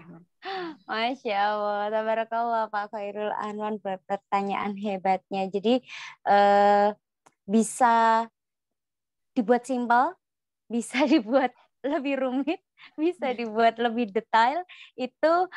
Itulah seninya Merdeka Belajar. Jadi gurunya mau ribet bisa dibuat detail banget masing-masing item, ya.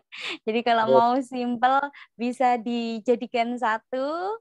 Jadi itu tergantung sama kreativitas dan kinerja dari guru masing-masing. Ngaten ya, Mbak Reni ya. Masya Allah, keren sekali.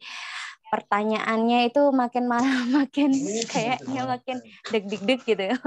Oh, insya Allah akan ada rekamannya. Insya Allah sudah direkam, kegiatan ini sudah direkam oleh rekan-rekan. Insya Allah biasanya kami akan share di grup-grup Gelora Jatim. Jadi monggo Bapak dan Ibu yang belum berada di grup WA Gelora Jatim bisa bergabung. Biasanya kami cantumkan setelah Bapak Ibu mengisi presensi untuk mendapatkan sertifikat dari Gelora Jatim. Ya, untuk kegiatan hari ini itu biasanya di belakang sendiri kami mencantumkan link untuk bisa bergabung di salah satu grup yang sudah kami sediakan. Di sana nanti bisa kita lakukan sharing session lanjutan untuk materi-materi yang telah diberikan pemateri, atau kadang-kadang di sana ada sharing-sharing tertentu dengan materi tertentu dari rekan-rekan hebat lainnya. Dan bisa juga nanti di sana tidak menutup kemungkinan teman-teman request nih kepada kami, ayo dong materi ini untuk Gelora Jatim 45 misal. Saya siap loh sebagai pematerinya. Oh oke aja gitu. Atau saya punya kenalan nih jadi pemateri ini bagus deh. Itu bisa direferensikan kepada kami. Jadi silahkan Bapak dan Ibu yang saat ini sudah bergabung dan belum berada di grup Gelora Jatim bisa bergabung di salah satu grup yang telah kami siapkan. Untuk presensi hari ini telah di-share beberapa kali oleh Bapak Haryadi. Terima kasih. Jadi rekan-rekan bisa mengisi untuk mendapatkan sertifikat, bukan sertifikat rumah, tapi sertifikat kehadiran rekan-rekan dalam kegiatan Gelora Jatim 44 ini, Masya Allah. Oke, penanya terakhir yang sudah angkat tangan sebelum nanti saya ke chat. Chat tadi kayaknya sudah banyak juga, sudah ribuan. Wah, ribuan yang belum terbaca. Ya, di sini ada Bu Siti Hidayati. Monggo saya persilahkan kalau bisa open cam dan silakan langsung di-unmute. Ya, terima kasih. Mohon maaf sebelumnya. Saya insya Allah hanya satu pertanyaan, Mbak dan Bu Reni. Pertanyaan saya simpel saja. Tadi dikatakan di awal bahwa terdapat juga diferensiasi tes sumatif begitu. Gambaran saya, memang sekolah kami sudah melaksanakan yang tadi urut-urutan asesmen diagnosis non kognitif kami sudah melaksanakan. Dan memang ada gambaran-gambaran kecenderungan siswa dengan gaya belajar yang sangat berbeda-beda. Nah, yang saya tanyakan adalah ketika kita melakukan diferensiasi pada saat tes sumatif, gambaran saya adalah ada beberapa soal yang kita suguhkan, sajikan kepada siswa dengan grade-grade tertentu, dengan kelompok-kelompok tertentu, grade A, grade B, atau grade C dan lain sebagainya. Nah, apakah itu gambaran saya tadi seperti itu? Apakah benar atau mungkin ada gambaran-gambaran lain yang Ibu sudah laksanakan? Terima kasih. Itu saja. Assalamualaikum warahmatullahi wabarakatuh. Waalaikumsalam warahmatullahi wabarakatuh. Baik, Bu Reni bisa langsung dijawab nih pertanyaan Bu Siti. Terima kasih. Pak Khairul Anwar bisa tangannya diturunkan dulu. Biar nanti saya enggak GR kalau Pak Khairul Anwar masih mau tanya lagi gitu. Terima kasih. Baik, silakan menjawab pertanyaannya dari Ibu Siti. Bu Siti Hidayati. Jadi diferensiasi tadi bisa digunakan sebagai asesmen formatif atau sebagai asesmen sumatif. Nah, sebagai asesmen formatifnya itu adalah asesmen yang sedang berjalan. Artinya itu adalah diferensiasi proses atau diferensiasi konten. Itu bisa digunakan sebagai asesmen formatif. Kemudian sebagai asesmen sumatifnya adalah asesmen di akhir, yaitu bisa berupa produk, gitu kan ya. Produknya tadi apa? Kalau punya aku tadi kan contohnya pada saat apa? Mikroskop tadi ada berupa gambar, ada berupa video, itu adalah sebagai produknya. Oke, kalau tadi kalau misalnya aku pakai ini ya, pakai soal gitu, apakah soal tidak boleh untuk sebagai asesmen sumatif. Jadi untuk asesmen sumatif, apakah kalau tadi Bu Siti kan ada beberapa soal yang di situ soalnya beda-beda gitu kan ya, soalnya beda-beda dengan pengelompokan siswa tadi yang ini yang kurang mampu, ini yang sudah mampu, ini yang apa? Yang memang sudah ini gitu. Iya betul. Betul. Okay. Jadi ya gini Bu, untuk asesmen kalau ini ya jadi asesmennya panjang. Jadi sebenarnya asesmen itu kan banyak, ada macam-macam asesmen juga. Jadi untuk macam-macam asesmen mungkin saya tidak jelaskan sekarang karena itu nanti ada sendiri. Jadi kalau di platform Merdeka Mengajar itu ada berbagai macam asesmen yang bisa kita terapkan gitu kan ya. Kemudian kalau di Ibu tadi apakah dengan soal yang beda-beda itu bisa dikatakan sebagai asesmen sumatif. Jadi monggo silakan Ibu. Jadi boleh kalau misalnya Ibu tadi menggunakan soal ya, menggunakan soal sebagai asesmen sumatifnya. Kalau yang saya tadi kan berdasarkan diferensiasi itu kan ada tiga, ada asesmen proses, ada konten, ada proses, dan ada produk. Oke, jadi dari tiga diferensiasi tadi itu bisa digunakan yang asesmen konten dan proses itu sebagai asesmen formatifnya, kemudian yang asesmen sumatifnya itu adalah produknya gitu. Jadi produknya kalau tadi Ibu produknya adalah hasil belajar gitu kan ya, hasil belajar dengan soal gitu. Boleh saja Bu, itu produk yang Ibu peroleh gitu. Jadi itu sebagai asesmen sumatif boleh. Nah, kemudian asesmen formatifnya ada pada saat proses pembelajaran yang Ibu lakukan. Itu nanti kan Ibu bisa menyiapkan, bisa berupa rubrik, bisa berupa anekdot, catatan anekdot. Jadi asesmen formatif itu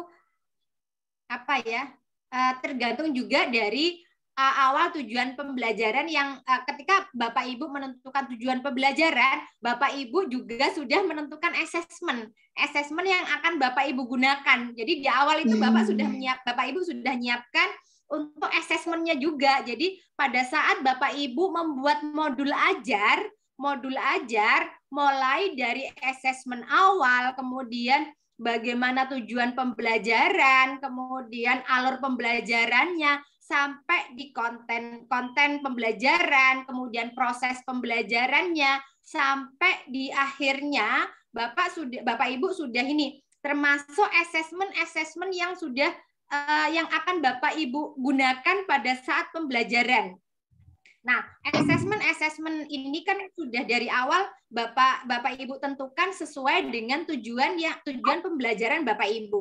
Nah, pada saat di tengah-tengah proses pembelajaran kok ada sesuatu yang kok rasanya ini ya ada perlu asesmen ini ada perubahan asesmen, boleh Bapak Ibu. Jadi ketika Bapak Ibu sudah merancang dari awal, misalnya, oh ini nanti aku pakai catatan anekdot, ternyata nanti di tengah-tengah, oh ternyata siswaku gitu kan, Bapak Ibu bisa mengcapture kegiatan-kegiatan siswanya gitu. Nanti itu bisa jadi assessment juga, jadi assessment yang lain gitu. Jadi ketika Bapak Ibu, jadi assessment itu Bapak Ibu sudah tentukan Bapak Ibu pada saat Bapak Ibu di modul gitu. Jadi di modul ajar itu sudah lengkap. Ya, dia sudah lengkap mulai dari penurunan itu ya, dari capaian pembelajaran, tujuan pembelajaran, alur tujuan pembelajaran, kemudian bagaimana di situ prosesnya, asesmennya apa yang akan Bapak Ibu lakukan, sampai berakhir pembelajaran itu akan terstruktur semua di modul ajar Bapak Ibu. Kalau Bapak Ibu sudah pernah membuat modul ajar, Bapak Ibu akan paham di mana letak asesmen ini nantinya gitu, karena dari awal kita penyusunan kita sudah menentukan gitu asesmen yang mau kita pakai itu yang mana sih yang pada saat di prosesnya gitu. Itu Bu Ica. Ya, terima kasih. Iya, Bu Siti masih belum terjawab sepertinya, nggih. Bukan. Cuma menegaskan saja. Berarti satu SMA, misalnya saya kan ngajar di SMA, satu SMA itu sumatifnya itu bisa berbagai jenis sesuai dengan prosesnya tadi, sesuai dengan apa namanya? Ya pokoknya maksudnya tidak semuanya sama, gitu. Iya, sesuai dengan tujuan pembelajarannya Ibu. Ya betul. Terima kasih Ibu. Sama-sama Ibu. Semoga terpuaskan ya Bu Siti. Nanti kalau belum puas, boleh nanti japri beliau ditanyain lagi, boleh Bu Siti. Masya Allah, tabarakallah buat pertanyaan hebatnya. Tidak terasa sudah jam 20.48, Masya Allah. Antusiasnya tentang guru-guru yang mau merdeka juga dengan belajar bareng-bareng di sini, itu subhanallah luar biasa. Jadi ini masih ada sih beberapa pertanyaan Bu Reni. Jadi nanti mungkin saya closingnya di 6 menit ke depan. Jadi nanti minta tolong yang ini beberapa pertanyaan di chat, insya Allah sudah terjawab sebelumnya, sehingga tidak perlu, maksudnya saya bacakan saja, tapi jika nanti ada yang perlu ditambahkan, Bu Reni bisa menambahkan, ya. Tapi saya rasa sudah ada yang beberapa pertanyaan yang sudah terjawab tadi dari penjelasan Bu Reni di pertanyaan rekan-rekan sebelumnya yang sudah open mic.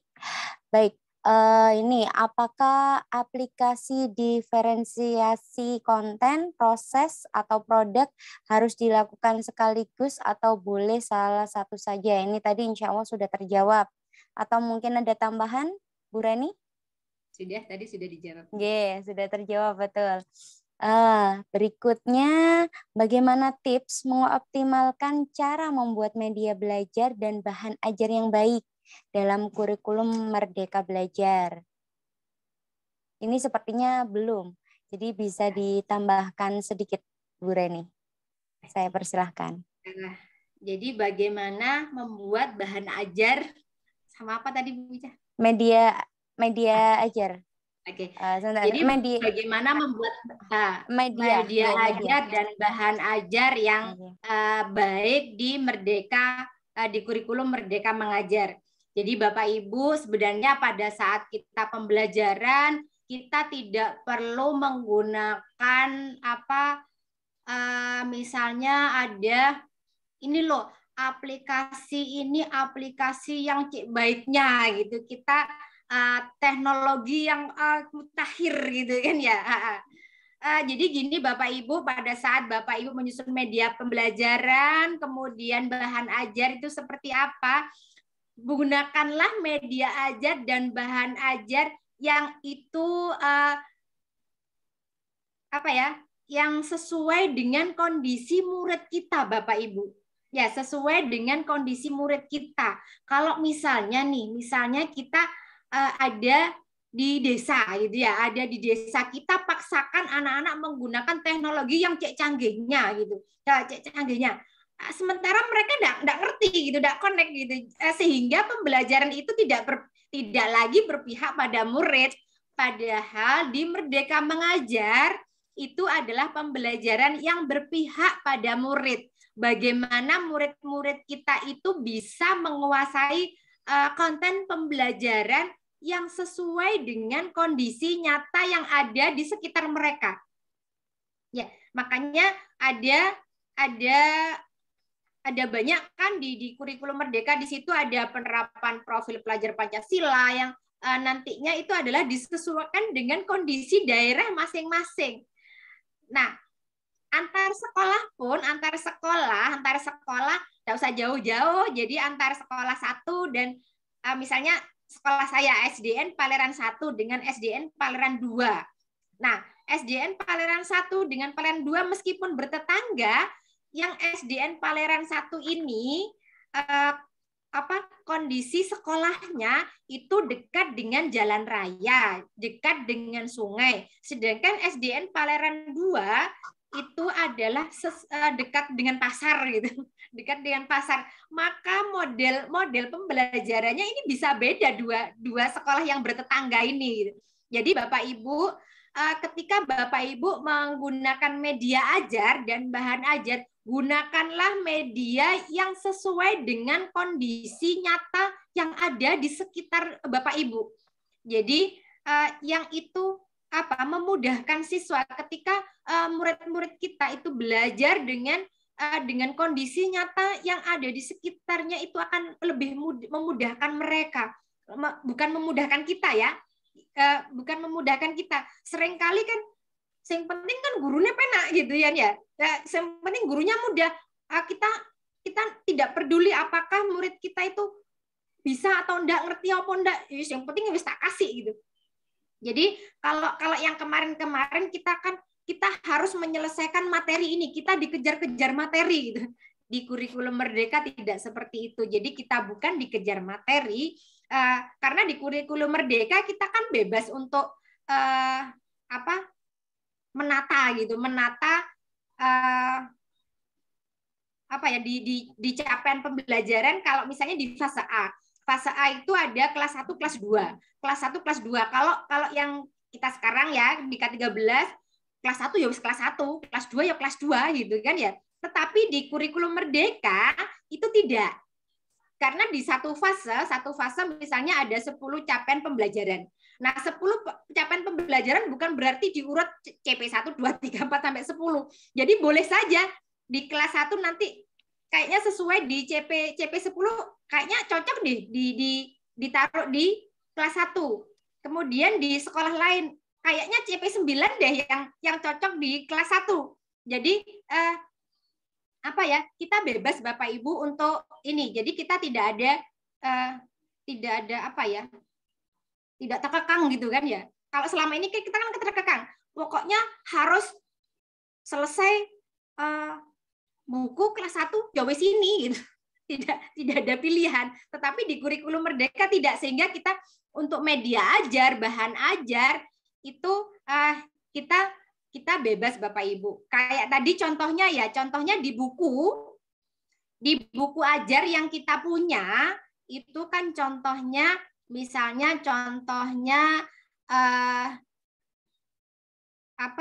macam-macam ikan gitu kan ya, macam-macam ikan. Di situ contohnya ada ikan yang ada di laut lepas, mereka tidak pernah tahu, bayangkan itu kayak apa gitu ya. Tapi ketika kita ikan ini loh, contohnya ikan lele gitu kan, mereka kan tiap hari lihat ikan lele. Jadi boleh, jadi kita tidak harus sama plek gitu kan ya dengan bukunya. Jadi kita boleh memberi contoh, kita buat media bahan ajar sesuai dengan kondisi lingkungan. Itulah media dan bahan ajar yang terbaik untuk murid-murid kita. Masya Allah, keren sekali Bu Reni. Jadi bahan ajar dan materi ajar itu bisa disesuaikan lagi disesuaikan dengan apa yang terjadi pada kondisi sekolah masing-masing. Walaupun tetanggaan bisa jadi sama dan bisa jadi berbeda seperti itu karena kondisi masing-masing. Nah, Insya Allah. Ya, nanti kayaknya Pak Syafarudin nanti diberi CP-nya Bu Reni aja biar bisa dituntaskan ya. Jadi masih kepingin bertanya sebenarnya Mas ya Allah. Ternyata seperti yang tadi saya bilang ini di chat sebelum ada pertanyaan lagi itu ada 2 pertanyaan lagi sih sebenarnya, tapi sepertinya waktu kita juga sudah mendekati pukul 21.00. Jadi kami tadi alhamdulillah sudah konsisten di awal, sudah nanti on time gitu. Alhamdulillah tadi kita mulainya 19.05. Insya Allah nanti kita berakhirnya di 21.05 juga, sehingga kami tidak korupsi waktu gitu nggih. Tapi ini nanti hanya akan digunakan sebagai closing sepertinya untuk waktu yang tinggal 7 menit ke depan begitu. Jadi insya Allah mungkin pertanyaan di chat mungkin harus dibawa ke Bu Reni untuk nanti dimasukkan ke dalam apa ya, nanti ada notepad gitu, bisa dimasukkan di materi sehingga bisa diakses teman-teman ya. Jadi untuk pertanyaan yang belum terjawab mungkin nanti akan dijawab oleh Bu Reni via share materi gitu nggih. Jadi nanti untuk share materinya kita nanti bisa, makanya Bapak Ibu silahkan bergabung di salah satu grup yang telah kami siapkan. Insya Allah nanti materinya sudah kami persiapkan di drive-nya. Mungkin Pak Haryadi bisa di-share juga untuk materi Bu Reni hari ini linknya. Mungkin nanti bisa dibagi ke teman-teman sekarang. Nggih. Siap, Bu. Terima kasih. Baik. Nah, ini kayaknya banyak yang kepingin merdeka sama-sama, nggih. Jadi Bapak Ibu guru semuanya di seluruh Indonesia, terutama di Jatim, alhamdulillah di episode 44 ini di 20.59 tepatnya di waktu saya di Surabaya tepatnya ya. Ini kayaknya sudah memang harus closing gitu ya. Insya Allah nanti untuk pertanyaan-pertanyaan yang belum terjawab, insya Allah bisa kita lanjutkan di sharing session via grup. Monggo nanti bisa teman-teman menanyakan ulang di grup. Insya Allah, alhamdulillah. Insya Allah kayaknya tadi beliaunya juga bilang ini harus dijelaskan di materi terpisah. Nah, insya Allah nanti kita akan todong beliaunya kembali, jangan khawatir, ya. Buka ini siap nanti menyiapkan waktu untuk Gelora Jatim. Masya Allah. Gitu. Jadi siap-siap ditodong kembali untuk tadi materi yang khususon itu karena memang teman-teman kepingin lagi belajar. Jadi seperti kutipan yang saya ambil, tujuan utama pendidikan bukanlah pengetahuan tapi tindakan. Jadi teman-teman sekarang kita sudah memiliki pengetahuan. Walaupun itu pengetahuannya sedikit tentang merdeka belajar, tapi kalau kita tidak melakukan tindakan, tindakannya apa? Mencoba ya, kita akan tidak akan menjadi sesuatu yang utuh seperti itu. Jadi guru itu tidak hanya berhenti belajar tapi juga mengajarkan, sehingga saat menerapkan itu apa yang kita dapat insya Allah aplikasinya akan jauh lebih menancap ke kita seperti itu. Jadi Sofyan bin Uyainah itu mengatakan bahwasanya tahapan pertama dalam mencari ilmu adalah mendengarkan. Kita tadi sudah mendengarkan banyak paparan dari Bu Reni, juga pertanyaan dari rekan-rekan, juga diskusi yang tadi terjadi.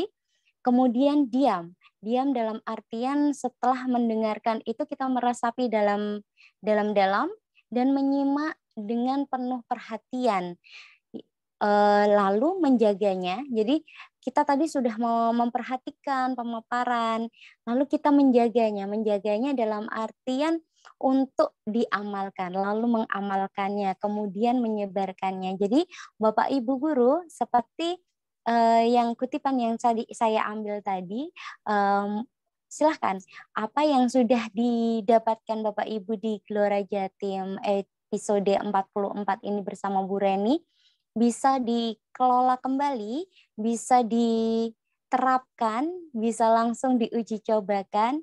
Jadi karena sesuatu yang kita dapat, jika itu dibiarkan, oh iya aku sudah tahu ini, tapi tidak kita terapkan, maka itu akan menghembas begitu saja. Jadi, oh saya pernah dengar ini, tapi saya masih bingung gitu. Nah, kalau begitu memang harus kita berada di circle yang bisa menjawab pertanyaan-pertanyaan kita tadi, kehausan kita untuk bisa kita terapkan kembali. Karena untuk Bapak Ibu guru yang formal terutama ini sudah harus diaplikasikan. Karena memang sekarang kurikulum ini lagi di-up-kan untuk menggantikan kurikulum K13. Semoga kita semua dimampukan dengan ilmu awal ini tadi yang diberikan Bu Reni. Baik Bu Reni, untuk closing-nya, monggo statement akhirnya tentang Merdeka Belajar.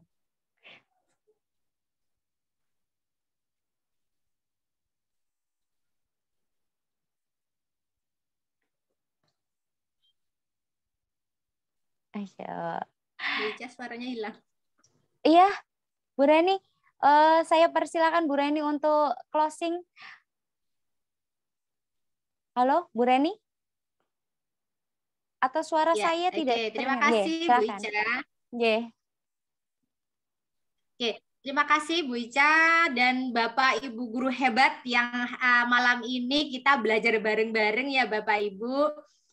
Semoga Bapak Ibu dengan sedikit kita belajar bareng tentang diferensiasi Merdeka Belajar, tentang asesmen awal tadi, Bapak Ibu lebih sedikit pemahaman ini Bapak Ibu gunakan Bapak Ibu. Jadi ketika kita ada kurikulum baru tentang Merdeka Belajar. Ketika ini tidak diterapkan Bapak Ibu, maka kurikulum ini akan kembali ke kurikulum yang lama lagi. Jadi Bapak Ibu lah sebagai pionirnya Bapak Ibu. Pionirnya sebagai di kurikulum Merdeka Belajar. Bapak Ibu, jangan lupa Bapak Ibu, silakan Bapak Ibu pelajari pelatihan mandiri di platform Merdeka Mengajar Bapak Ibu. Di sana banyak sekali yang bisa Bapak Ibu pelajari. Demikian tadi Bapak Ibu, sedikit dari saya, semoga bermanfaat untuk Bapak Ibu guru hebat se-Indonesia yang hari ini hadir. Dan apabila ada salah kata atau kata-kata yang saya yang tidak sesuai, mohon maaf ya Bapak Ibu. Dan salam bahagia untuk Bapak Ibu semua. Oke, dan saya akhiri. Wassalamualaikum warahmatullahi wabarakatuh. Waalaikumsalam warahmatullahi wabarakatuh. Terima kasih Bu Reni buat closing-nya. Terima kasih banyak tentang materi hebatnya. Saya juga mohon sebagai moderator, terima kasih atas kesempatannya untuk bisa mendampingi Bu Reni sebagai pemateri hebat hari ini. Saya kembalikan kegiatan ini untuk ditutup oleh host Bapak Muhammad Haryadi. Saya persilahkan. Saya mohon maaf juga jika ada salah-salah kata. Terima kasih Bu Ica yang sudah memandu kegiatan kita yang luar biasa. Sangat menarik malam hari ini. Terima kasih Bu Reni atas materinya yang luar biasa. Semoga selalu menginspirasi untuk kita semuanya Bapak Ibu.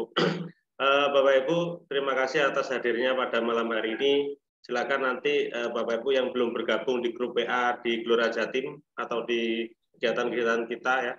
Jadi nanti insya Allah materinya siap di-share Bu Reni ya. Izin ya di grup Gelora Jatim. Jadi mohon ditunggu kegiatan kita di edisi selanjutnya, edisi 45, insya Allah 2 minggu lagi. Jadi Gelora Jatim itu tayang 2 minggu sekali Bapak Ibu, setiap malam Sabtu ya, Jumat malam Sabtu seperti itu. Terima kasih atas hadirnya, semoga malam hari ini bisa memberikan manfaat buat kita semuanya, dan kami akhiri. Assalamualaikum warahmatullahi wabarakatuh. Waalaikumsalam. Waalaikumsalam warahmatullahi wabarakatuh. Kita